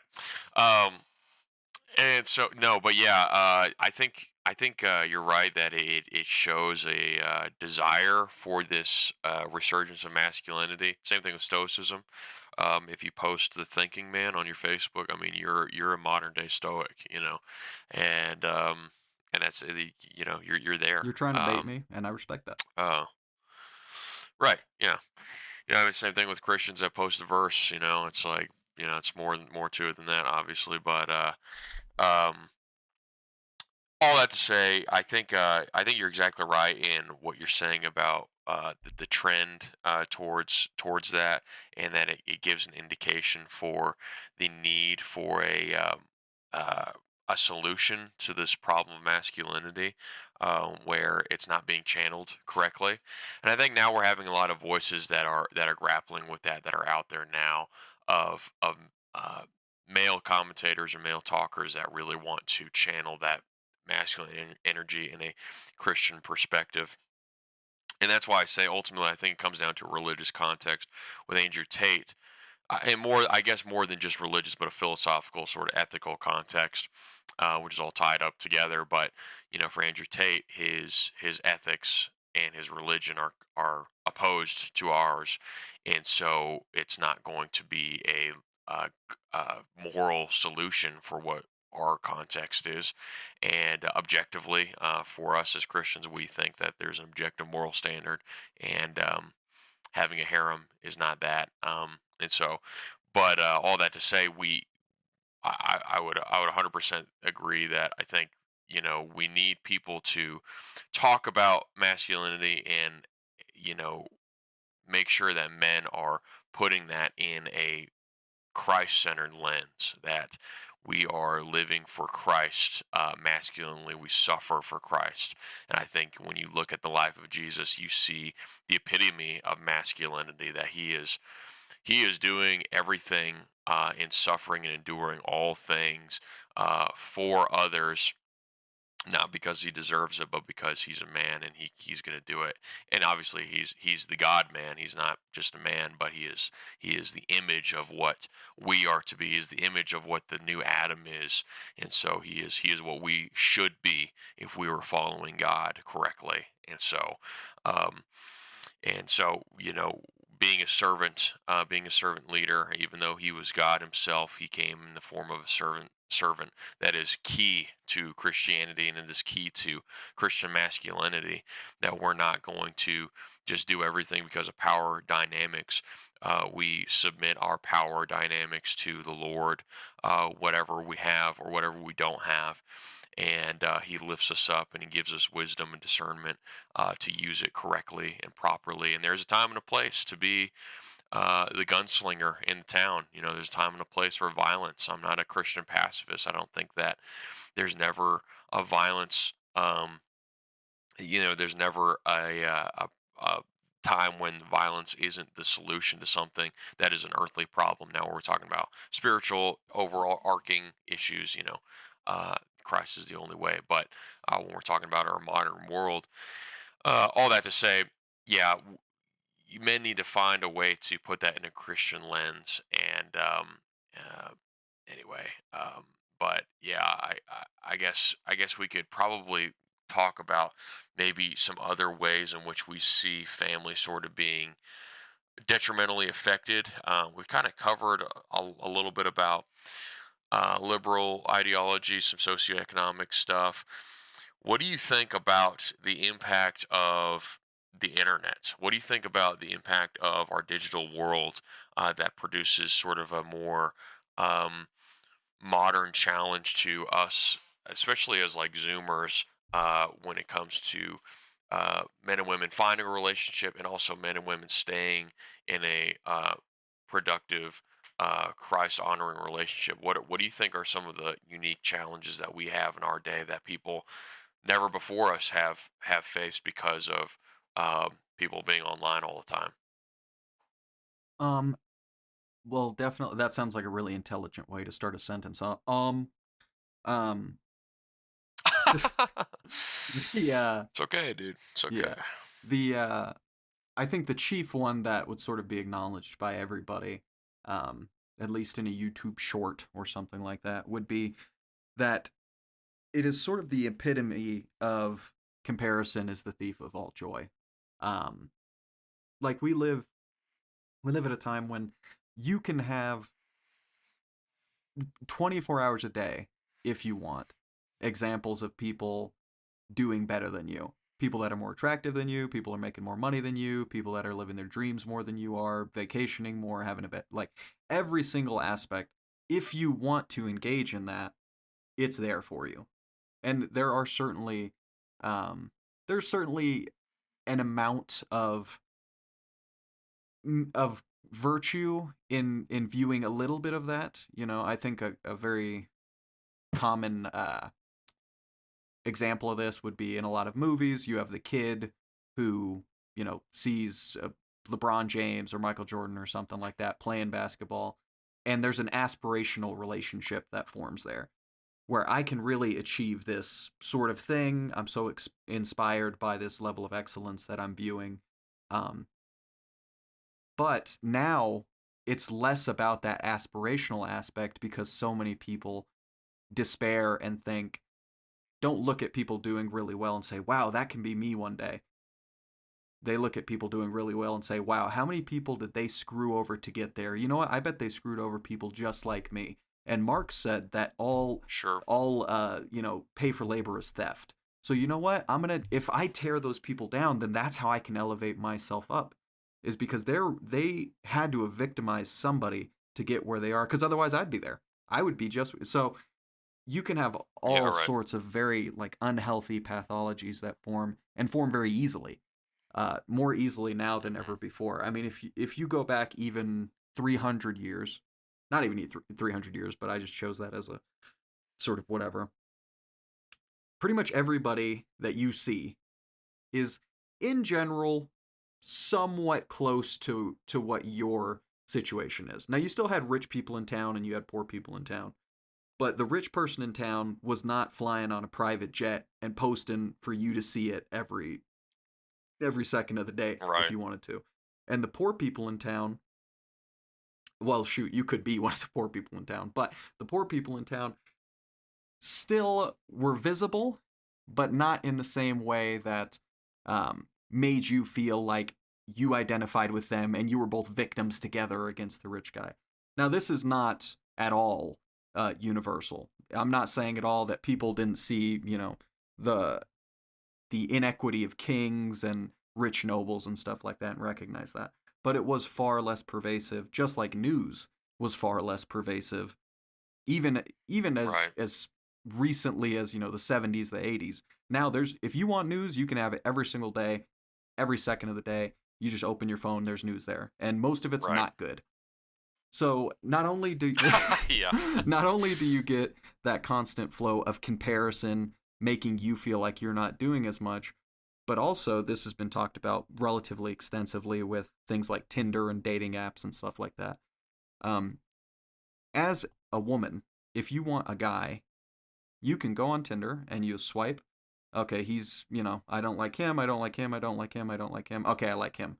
And you can sort through people. It trains you to treat people as snapshots instead of fully realized things. And this isn't just for women, but I Sure. just use women as the example because women tend to swipe uh, to like pass on more men than men tend to pass on women.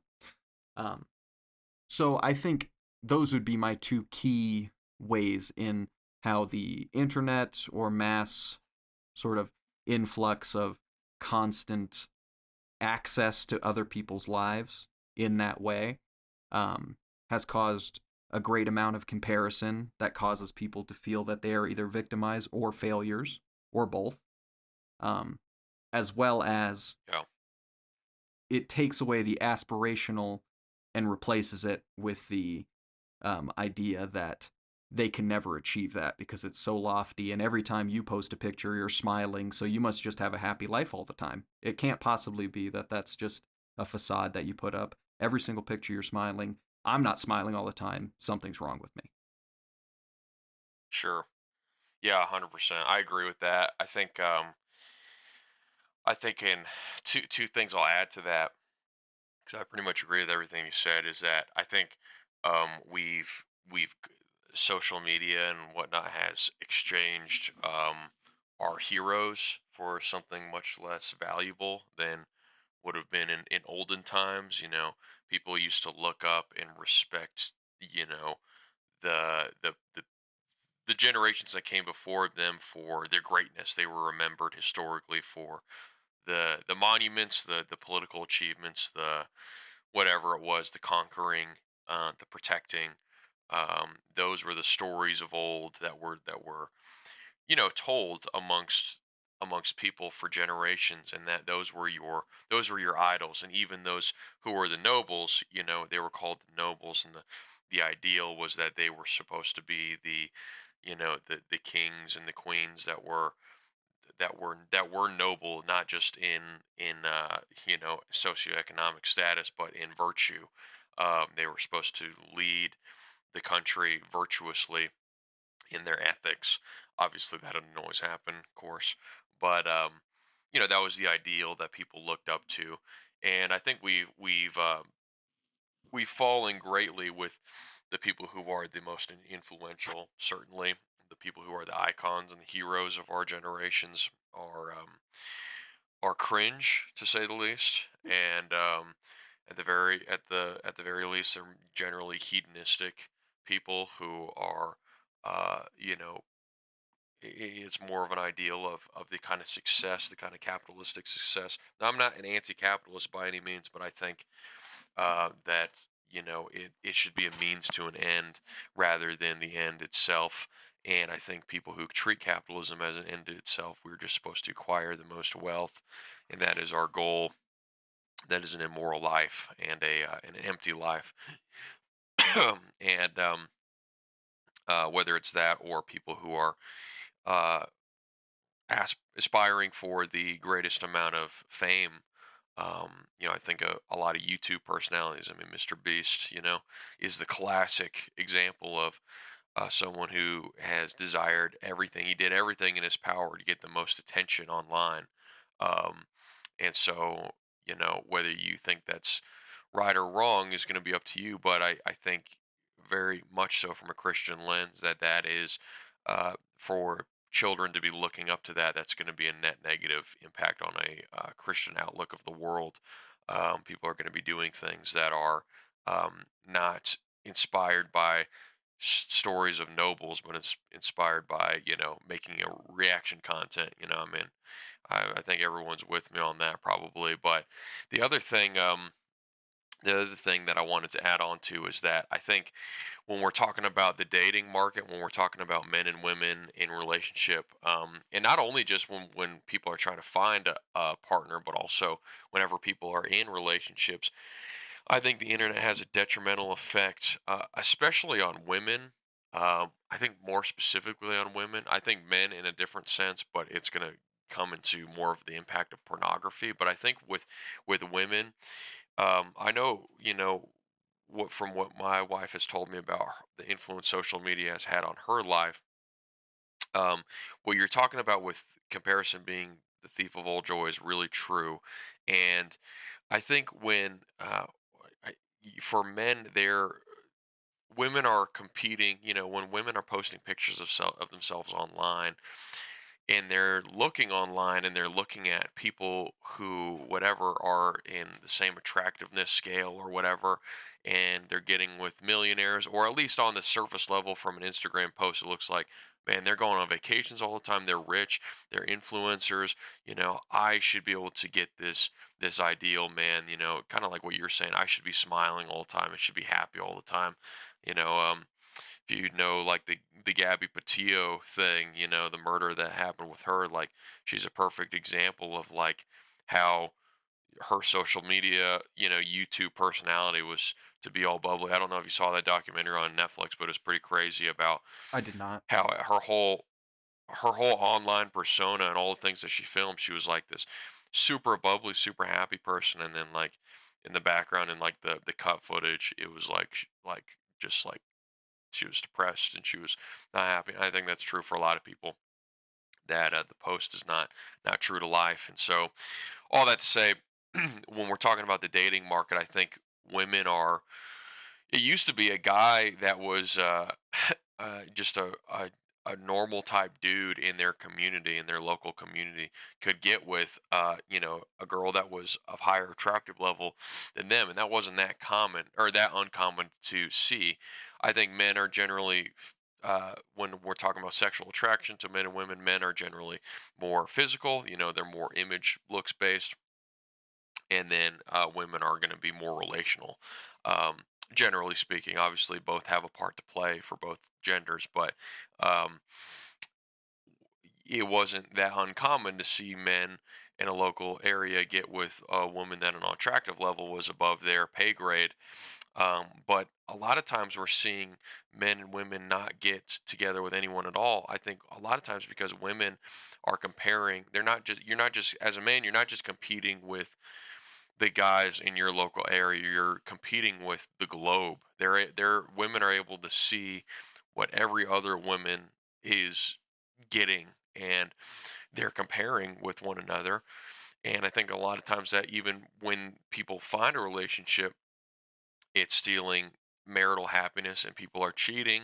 Men and women both are cheating because they're comparing themselves with, well, I could be getting this. Oh, it's not this, it's not that, whatever. And so I definitely think that the comparison is the thief of all joy aspect is huge in that. And I think it has had a really detrimental impact on the dating market, especially with how women perceive men. And I think men have been destroyed in a different way when we're talking about sexual attractiveness, because of pornography. That is just as detrimental, if not more so, than women in the dating market when we're talking about social media and stuff. But those are my thoughts. What do you think about that?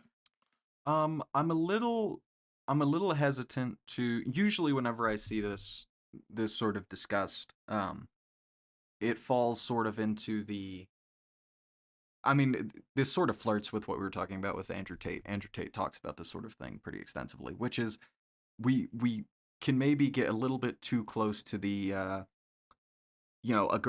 good looking girl can sort of get with just takes for granted that men are millionaires and they can go and be flying on this private jet and stuff like that. Not to say that that can't happen, but I think it's quite overstated the amount of a lot of these male influencers like to talk about the top 1% or 10% of men getting 90% of women sort of thing. The Hmm. percentage of women that are doing that, getting on private jets with these top 1% men and stuff like that, is very very very small. So I think we're sort of spiting the forest for the trees if we just focus on that. I do agree that the market has definitely changed. I think you'd be silly to not admit that. And that I would also agree that men tend to, at least initially, and like I said, I'm going to give all the qualifiers. This is not a hard, fast rule. This is, people are so complex. This is going to apply to everybody in different ways. But in general, I would agree that men tend to be more visual, whereas women tend to be more relational. Um, which this is Sure. to sort of give a little bit of a detour. Chris Hansen talked about why there was never a female predator on the To Catch Predator show, and he said, well, we talked to experts in the field and stuff like that, and usually when it's a female predator, it's a teacher or something like that, something where they can have a Yeah, I was about to yeah, say. something where they can have a I was about to say. relationship with the actual victim, as opposed to men. It's sort of Yeah. to satisfy that carnal desire, um, not just in a sexual way, but there are obviously other ways that they can victimize people, but it's a different sort of relationship that they tend to be looking for. um so yeah, so I don't disagree with that. I don't know I don't know if there is a way to really get around that. um Yeah.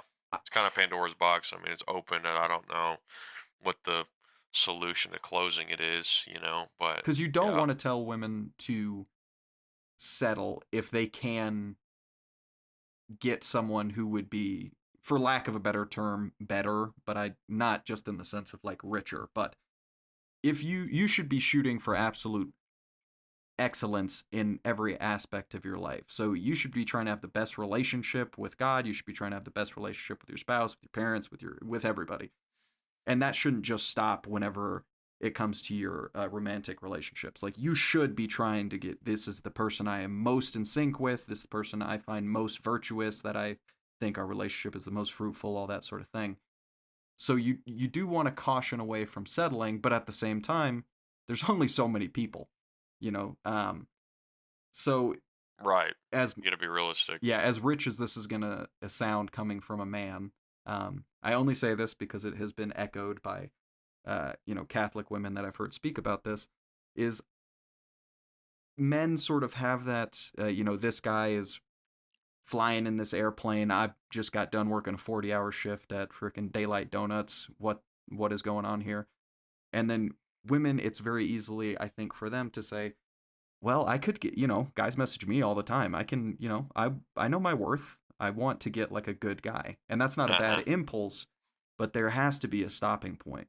And you have to understand that the kind of guys that have $1 million and are taking girls on a plane every weekend are not going to value you and love you the way that Christ loves you, the way that Christ values you, and the way that a good Right. God fearing man would. So, I don't really think we disagree Right. on that. You need to get with poor guys like us. Exactly. Poor Well, we're guys both like us taken, but will love you. yeah, we're both taken, but Hmm. you know, Yeah. I'm just kidding. Not us Yeah, specifically, not but us. like in general. Yes. Yeah. Yeah, not definitely not me. You could try messaging him, but definitely not me. Um Yeah. but yeah, so I don't think we super disagree there or anything. Yeah. Yeah. I mean, yeah. I think a lot of people would agree with all of that. I mean, I don't think that that's very controversial to say, but yeah, it's almost just like people just need to stop meeting people online. Like ultimately, like when it comes to relationships, like, dude, I think it's rare. I'm not saying it's possible, farmers only or whatever. But mhm, mhm, I think people just need to get offline when we're talking about finding a mate. You really need to go to places where you're gonna find the people who are gonna be ideologically aligned with you the most, and hopefully that place for you as a Christian. If you're not a Christian, just fix that first and then come back to this part later of my 10-step plan. But if you are a Christian, whether you're a man or a woman, you should really be looking to your church to find a mate. And I know one of the criticisms I've heard is a lot of men talking about, well, all the women are, the women aren't looking at the men in church. They're looking to Chaticus Maximus, on Instagram, mhm. and I follow him. it's a both. Yeah, yeah, yeah, which we all do, of course. We all swipe up, Mhm. or swipe right. I mean, Good job acting like you didn't know but which way. yeah, you're right, right, yeah, yeah, yeah. Yeah. Anyway, but it's for both. It's for both. Like it just has a net negative for both men and women to not be seeking people in their local area and looking to be around them. One of the things that I think has a major impact on this that I've heard online is is demographics. It used to be that there was, I think the amount of young people in general is shrinking and shrinking. In America, we have a huge older population that we take care of, and the amount of younger people are just decreasing each generation has less and less kids. And so I think about, like, for my kids, like, what how many kids are going to be in there that are their same age, are going to be in their local area, when they're growing up, because a lot of people are growing up and they're not having, it's not even necessarily that they just are turning, there's a healthy alternative in their life where they could meet a girl at church or whatever, and they're just turning to Tinder because it's, what everyone else is doing. It's that they're growing up in situations where, there's hardly any social interaction that isn't with people that are much older than them, like anywhere, and that includes for friendships as well. Just demographically, it's becoming harder and harder for young people to meet, and there's becoming less and less places in the real world for people to meet. I remember my parents talking. Parents are Gen X, and they talk about how they would drag Maine, in the town we both grew up in, and they would, just no one had a cell phone. They would just go, people living their best lives, not a cell phone in sight. You know what I mean? And they just go and drive their cars on the street that was the main street in town, and it was literally called just Dragon Main, and people would just hang out and meet girls and guys there, and that was just like what everyone did. And that's a small town, so but I think those kind of social elements existed even in big cities for the majority of American culture. And really, when you think about nowadays, I mean, where do adolescent people meet? I mean, if you don't go to college, if you don't find your life partner in high school, which the majority of people don't, even if you date in high school, the majority of people don't get married right out of high school. Where are you even meeting people in real life? I think that's why so many people a lot of times turn to dating apps. Um, and I mean, people are going to go to a bar? I mean, that's just as bad, um, in my opinion. So I don't know. That I think that the demographics is one aspect that is hard, and I don't mean to be a doomer about it. I mean, I'm not saying. I think ultimately, as a man, you have to just go out there and try to get some experience with women, and not sexually. What I mean is just like experience talking to women. Try to get out there and stuff like that. But you got to just be the Chad and the cut through the crowd and just try to find who you're gonna find. But on the individual level. But I do think that there isn't a very real aspect of demographics. It's just hard. It's increasingly hard and harder for people to meet in real life. I mean, what do you think on that? Do you think that that has a big aspect to play or not really? Well, I think sort of what you're touching on is the danger of anonymity, which I think is much more of a problem, not necessarily when it comes to what we're talking about, which is, sort of family structures and stuff like that. So the idea that you can, and tons of people have talked about this, not just philosophers, but also comedians and people that make movies and all this sort of stuff. But the ability to essentially ask out a girl and not really face any of the embarrassment or anything, of rejection because, well, I just swiped on a picture, I didn't get a match. Okay, that's it's that simple sort of thing. Right. Whereas Right. there's no risk in that, and that's Yeah. it's a shame because part of that risk is or that risk is part of what makes you grow, rather. um and For sure. not to get For too sure. off topic, but this can sort of go into uh things like AI and stuff. Robert Greene, who is the author of 48 laws of power, 42, 40 something laws of power. I was having a conversation with Ryan Holiday, who's a Stoic author, and they were sort of talking about AI. And part of what Robert Greene was saying was, whenever I was in college, I tried to translate this Greek, and I brought it to the professor, and he said, "This is wrong," but you got pretty close. This is, you did okay. And that grew him because he had to sort of try to figure out how to do this. Whereas now AI, you don't have to really do Right. that anymore. And it's the same principle here Right. is you can get a match and you can date somebody, but you are in a lot of ways less than what you would have been had you went out and in person asked that person out, or overcome the 100%. weakness of your anxiety to, oh, I don't want to she's over there. I don't know. Does she kind of looked at me? I mean, I guess I'm just, 100%. that grows you in multiple ways, not just in the dating sphere, but that literally rewires your brain's neural pathways and tells your brain something that's uncomfortable is next time I do something that's uncomfortable, it's not going to be as hard anymore. So that's, I mean, it's an Yeah, entirely embodied 100%. action. So it's not just psychological, but it's also neurological, which is pretty cool. Um, so that would be, as far as like forming relationships, I think that would be the sort of main uh, ill to come from the sort of explosion of the internet. Obviously, anonymity in and of itself has a lot of other sort of, being able to go crazy and just have a flame war with somebody that you don't even know because you have a profile picture of an anime character and you don't have your real name on the account.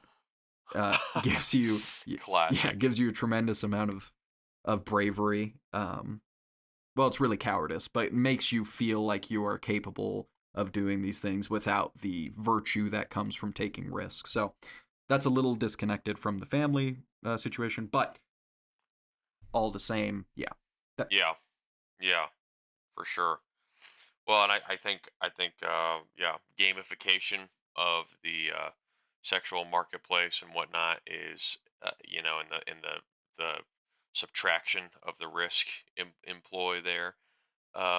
Just I think it really has created incels. Like when we're talking about people who truly view themselves as r/incel subscribers, like that defeatist mindset. I think really like I just don't think people by and large thought that way until very recently with just this sort of like people only being online and trying to only get girls online, and I'm not saying there weren't nerds. I know that there are people that were nerds for a long time or whatever that felt like they were, girls didn't like them, but even then I don't think it was really like that bad. I think you see it in movies and it wasn't like as bad as it really was. But Yeah, I completely agree with you there for sure. well, on that Sort of real just quick, that's what yeah, stopped those, quote unquote nerds from staying nerds their whole lives.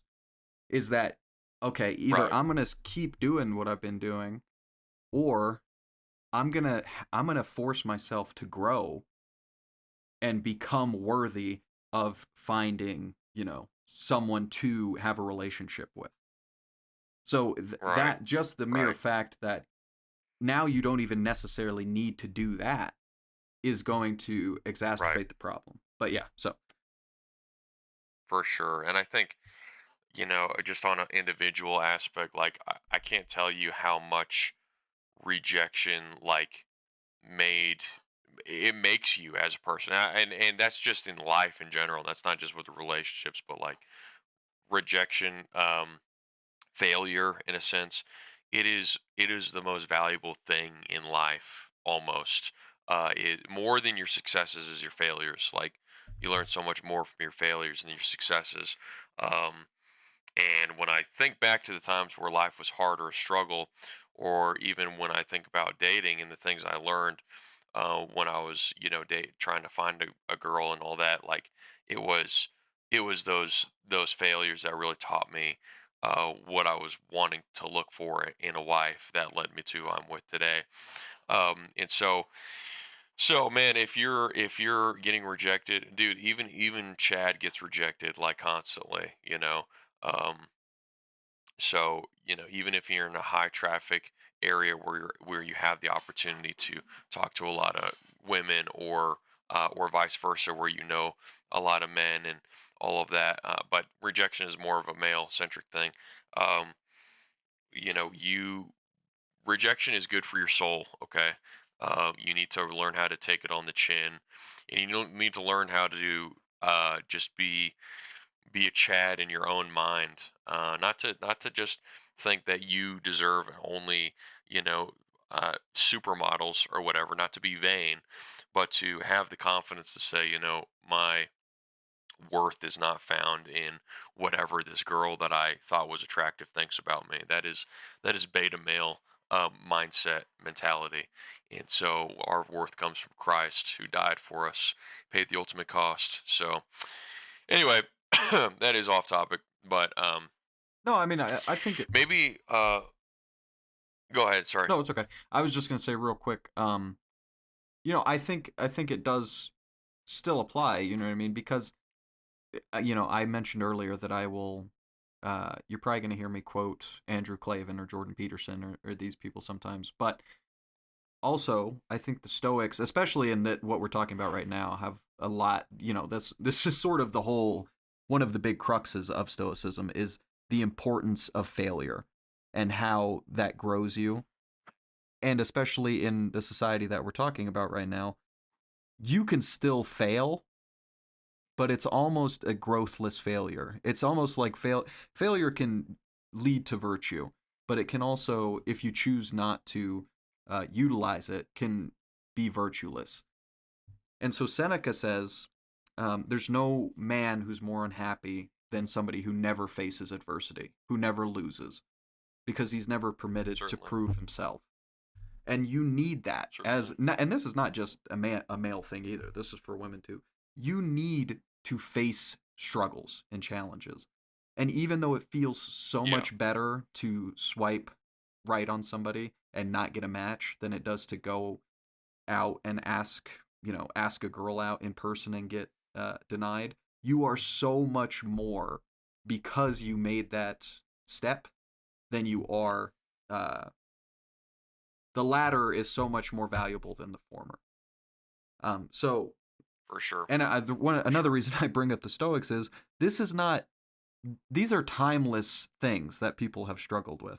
Now, obviously, 2,000 years ago, it was a little bit more dire, the sort of adversity that we're referring to. But these are principles that are tried and tested that you can put your faith in as much as you can any principles. So, but yeah, so we can move on. I just wanted to, Certainly, yeah, certainly. sort of reaffirm that. Yeah, and I think that really does apply to women, perhaps even more than it does to men in our day and age. I mean, how often are women told you need to struggle, you need to have adversity? Man, uh, men and women, but it's a human thing. We need adversity to really grow in life. For either one of us, suffering produces perseverance, and so that's for both. That's for both for sure. So, um, well, maybe we can land the plane on this quick topic, which I'm sure there might not be. Well, let's talk about this.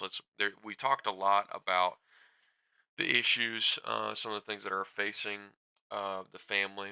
Let's maybe discuss one or two solutions, and then we can kind of land the plane on this topic tonight. What would you say are? And I know we've kind of brought up things as we're talking Sure.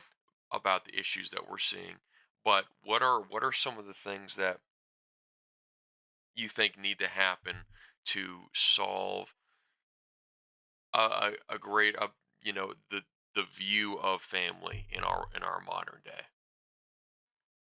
Yeah, definitely.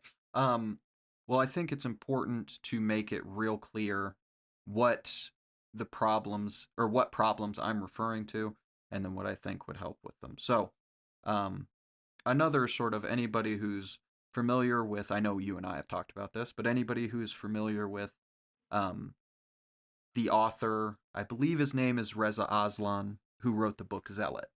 He essentially was on CNN some time ago and was talking about how homosexual marriage sort of became a lot more accepted in the general population. And what he said was it wasn't like a law. There wasn't any law passed that said, "All right, and now everybody be okay with this." It was because of shows like Will and Grace, for example, or Right, right, cultural works that move people's emotions. Because as much as we like to sort of posture that we are these fully rational beings that have sort of been unshackled from the dusty emotivism of the past, that's not really how people think in general. Um, So, if we accept that premise that it's not just going to be a rational thing, you're not going to be able to sort of send somebody a spreadsheet on why it's a good idea to have a family. First thing first, and this goes for not just this, but also for Christianity, this is a huge strength of showing people why you should be Christian in the first place, is acting how you're saying these people should act. So if you have a family, Sure. firstly, if you're going to You preach that know, other people need to have a family, then you should, I think, either have a family or have a good reason for not having a family. Um, so, for example, Dev sort of mentioned earlier, if you can't have kids, no one's gonna try to burn you at the stake for that. That's a tough cross to bear. And you should be graceful and merciful with people that are going through that. But you can have a solid marriage where you both love each other in the ways that men and women can love each other and be an example for everybody else. I can tell you right now, if there are two couples, one who preaches all this sort of stuff, and then people see them just an absolute train wreck at home, and then another one who sort of keeps the big political statements out of it, but loves each other the way that the Bible asks us to love each other and treat each other with grace and with compassion, one of those is going to move a lot more people than the other. So that I would say is the certainly, absolute number certainly. one thing that we should all be doing. And also, it's accessible for us to do, which is hugely important. I brought up Will and Grace. Not all of us are going to be able to make TV shows that the entire nation sees that can sway the hearts of all these people. Every single person can put more work into their relationships and let that be a sort of beacon to all those people around you. Um, so that I would say Certainly. is one.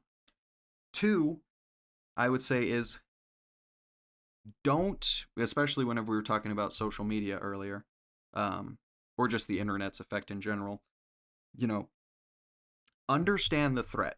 Be as I can't remember the exact verse, but be what is it? As innocent as doves, but as wise as serpents, something like that. Um, Yeah, yeah, yeah. I think that's right. Yep. yes. So, Something like that. you know, do not retreat. The internet can be it is a tremendous tool, and it can strengthen your knowledge, it can strengthen your relationships in a lot of ways. But understand the danger that's there too. Understand that people are putting snapshots, and people are infinitely more complex than snapshots. Understand that Sure. the only person that you should be or that you should be worrying about their view on your relationship is you and the other person that's in your relationship, and treat it exactly how it should be treated, as a tool. Do not treat it as a window into the real world, quotation marks. um I know those are sort of smaller For sure. solutions, but I'm much more in favor of practical little things that we can all actually achieve, as opposed to, like I said, it'd be nice if we could all have this sort of huge impact. But as Jordan Peterson, put it, before you go out trying to change the world, make sure you clean your room. You know what I mean? There are things you can do that you're Right. viewing as trivial that could exponentially improve your situation. So those would be my two. For sure. Yeah. I mean, personal accountability is where it starts and sort of ends. I mean, at the end of the day, no matter how great of a impact you have, it should, ultimately you're going to be judged by your character, I believe. And so, man, yeah, whether you're a nobody, whether you're the servant given one talent or the guy given 10, you got to use what you use for the glory of God, for the be the city on the hill, be the light in the world, for certain. So I couldn't agree more with that. You touched on something that I've thought about before, but I think is an interesting one to bring up that I haven't heard here. Wow, I haven't here, huh? heard too many. Yeah, I'm retarded. Don't worry. Anyway, I haven't heard too many people talk about, which is the impact of art. When we're talking about Will and Grace, that's I brought that up to you because I saw a video on that. I'll have to link that whenever I post this, but I saw this video about this guy talking about how drastically political opinions on stuff like gay marriage uh, transformed after something like Will and Grace, where just this one show that was pretty famous for a few years, and yeah, I had a pretty tremendous cultural impact um, for its time. It it transformed it like completely revolutionized how people thought about an issue as large as gay marriage, and it was just a silly drama TV show. It wasn't real. And I think about that in the other direction. We have to be wary of the way, kind of like what you said, we have to be wary of the way that media can impact us. That it is a window, it is a snapshot into the world, and we can't be easily swayed to and fro by the winds of doctrine, as the scriptures put it. But at the same time, we need to realize how impactful art is. I think ancient Christians were really good at that. This is something I really respect about Catholicism and its impact on Western culture is they really understood this. They really understood how important art was to affect society for Christ, and even Christians to motivate them for the common good, for to worship Christ. They understood the importance of having churches that inspired awe and reverence when they walked into. And I think that's something that we lose sometimes in our modern world, and especially as Protestants sometimes. But I think it's important to realize that we need art that produces as cliche and as cringe as it sounds, be produces the change we want to see in the world. It does start with personal accountability, like you said. I completely agree with that. But and I think part of like what we're doing here even is in service to that idea that we hope that someone listens to not just us talking, but perhaps um, there's something to be gleaned from our life experience, as short as it may be, and as whatever corner of the world we may come from. Perhaps even the Holy Spirit might speak through us and what we've dealt with into someone else's life, because of what we're producing here. And art has a tremendous impact on the world. For negative, we see it a lot of times, but it can be for positive as well. And I think there need to be more artists in the world. I don't just mean when we think of art in the traditional sense, but whatever you do, whatever you create in the world, you do it for the glory of God. I mean, this kind of goes back to what you're saying earlier, but you need to be working in excellence. And I understand like being hating like the corpo world. Listen, I worked in a company that was kind of corporate for a while, and I hated it, dude. I hated it, and I didn't. I totally empathize and understand people being like, I'm just going to this job just to get a paycheck every single day. But as Christians, we are called to do all things for the glory of God. And it's easy to say, but it's hard to implement. All of us could do better about this, I'm sure.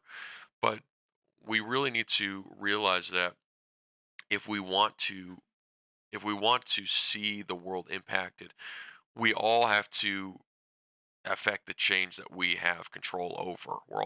We all have influential spheres or whatever you want to call it, where there's people that we all know that other people don't know, or that we know people more or better than other people, anyone else, whatever. We all have a sphere of influence that we can use to shape the world for the better. And that can be through art, through the things we produce and create, and most certainly, like you said, through the relationships that we have, how we demonstrate Christian virtue in our own lives with the people that we care about and the people that we're surrounded by. And so anyway, those are two big things. Real quick, just to touch on, Yeah, just real quick to touch on two things you said, because I feel like I haven't quoted enough really long ago dead people. Is play, yeah, especially when it comes to something like Will and Grace, like we were talking about. Plato, and I don't remember where he says this. It might be the Phaedrus, but I could be incorrect about that. But Plato talks about why music is so dangerous, and it's because forms of art. He was referring to music specifically, but I think that this sort of goes on all forms of art to some degree. Sort of bypass reason and can Mm, enter your thoughts without being assaulted by reason by virtue of rhythm and emotion and appealing to that. Um, and that obviously, I mean, that's pretty much the whole yeah, sort of appeal as to why, you know, it doesn't make sense logically why somebody would look at a movie and take that and let that shape them more than, a history book or, a well cited sure, study or something like that. But even all the way back then, Plato saw there's something about this that allows it to not just defeat your faculties of reason, but bypass them completely. Because emotion and reason just function on different wavelengths entirely. And obviously, we try to synthesize those sure, as much as we can, but there is a very serious danger to it, and it can be in good ways too. It's not all bad, but it can definitely be used in improper ways, in malevolent ways. So that was one, and then the second most thing, certainly. yeah, and then the second thing would be, you were referring to sort of the spheres that you focus on, and this is also, I think Marcus is the one that talks about this, but he says, as in the Stoic ideal, you have three spheres of focus. You have things that you have no control over, things that you have partial control over, and things that you have entire control over. And you should always be focusing the lion's share of your effort and attention on the third sphere, a small amount on the second sphere, and none on the first sphere. And that's pretty much exactly what you were saying. So putting these things in these categories and perspectives is what's going to give you the power to actually address them, change them, and not feel overwhelmed and despaired because of, you can put them in these categories where it doesn't make sense to sort of toil on things that you have no control over. So, Certainly, certainly, and that goes for both building and maintaining a family. Um, you have things you can control and things you can't, and we're all called to do the best with what God's given us. And I think ultimately it's good to just remind ourselves that family is important because God says it's important. We need to safeguard it at all costs. I really believe that it is the fundamental building block to all society, and we need to do whatever we can to prosper it. And we need to be really wise as Christians as to all the things that are attacking it from all sides. Men and women both, we need to be aware in our own context, in our own individual lives. What is it that can destroy my family? We talk about all these things that have a societal impact, but again, bringing it home as to the individual level. What are the things in my life? What are my actions doing? Or perhaps if you have people that live with, that you're in charge with, or whatever, your kids or your family members or whatever, what what am I letting influence them? What am I allowing to happen in the course of my own home that's going to dissolve my family? You know, um, we as men want to talk all about, um, going out and achieving, but a lot of times we neglect the upkeep, the small sort of quiet Christian living that God calls us to. I think more than just the conquering. We certainly see the conquering, as part of the masculine Christian ideal, for sure. But I think something we neglect is the tending to the watering the crops, the continual hoeing of the ground, and that really has, I think, a lot to do with family as well. What are we doing in our own lives? What practices are we implementing, and all of that? And I know this goes a lot with what you're saying, but how are we taking care of our own and ourselves? Um, and just realizing the importance of family as that building block to the society, um, and putting that at the forefront of our minds when we're doing whatever we're doing. So Um, Man, is there any other things that you can think of that you want to comment on as far as solutions? I mean, there's a million other things, but um, is there anything that comes to mind for you that you wanted to talk about? Um, Not particularly. Like I said, I'm trying to stay away from these sort of focus on what you can do. Focus on Sure, your sure, number one thing. Don't even think about these art like arguments and all these other things until you have your own house in order. That is your number one right, priority. That is going to be your number one witness. Far more powerful than any argument is going to be that. Um, right, so for sure. I don't think so. Um, yeah, no, I think I'm satisfied with One that. one thing one thing I'll add to what you're saying there, and this will be the last thing, and maybe we can close on this, is some of the thing we've neglected in our modern world is mentorship. Um, I think we think of mentorship. I think a lot of people think of mentorship in terms of just like career wise, like, oh, I need a guy to help me with this skill or with this career skill or whatever. But men and women both, we're called as Christians to not live this life alone. It's really, really vitally important. I think when we talk about the importance of the family and the things that are attack on the family, I think male and male relationships, not male on male relationships, um, That's those are another being promoted that's actually. another episode, I Yeah. think. Yeah.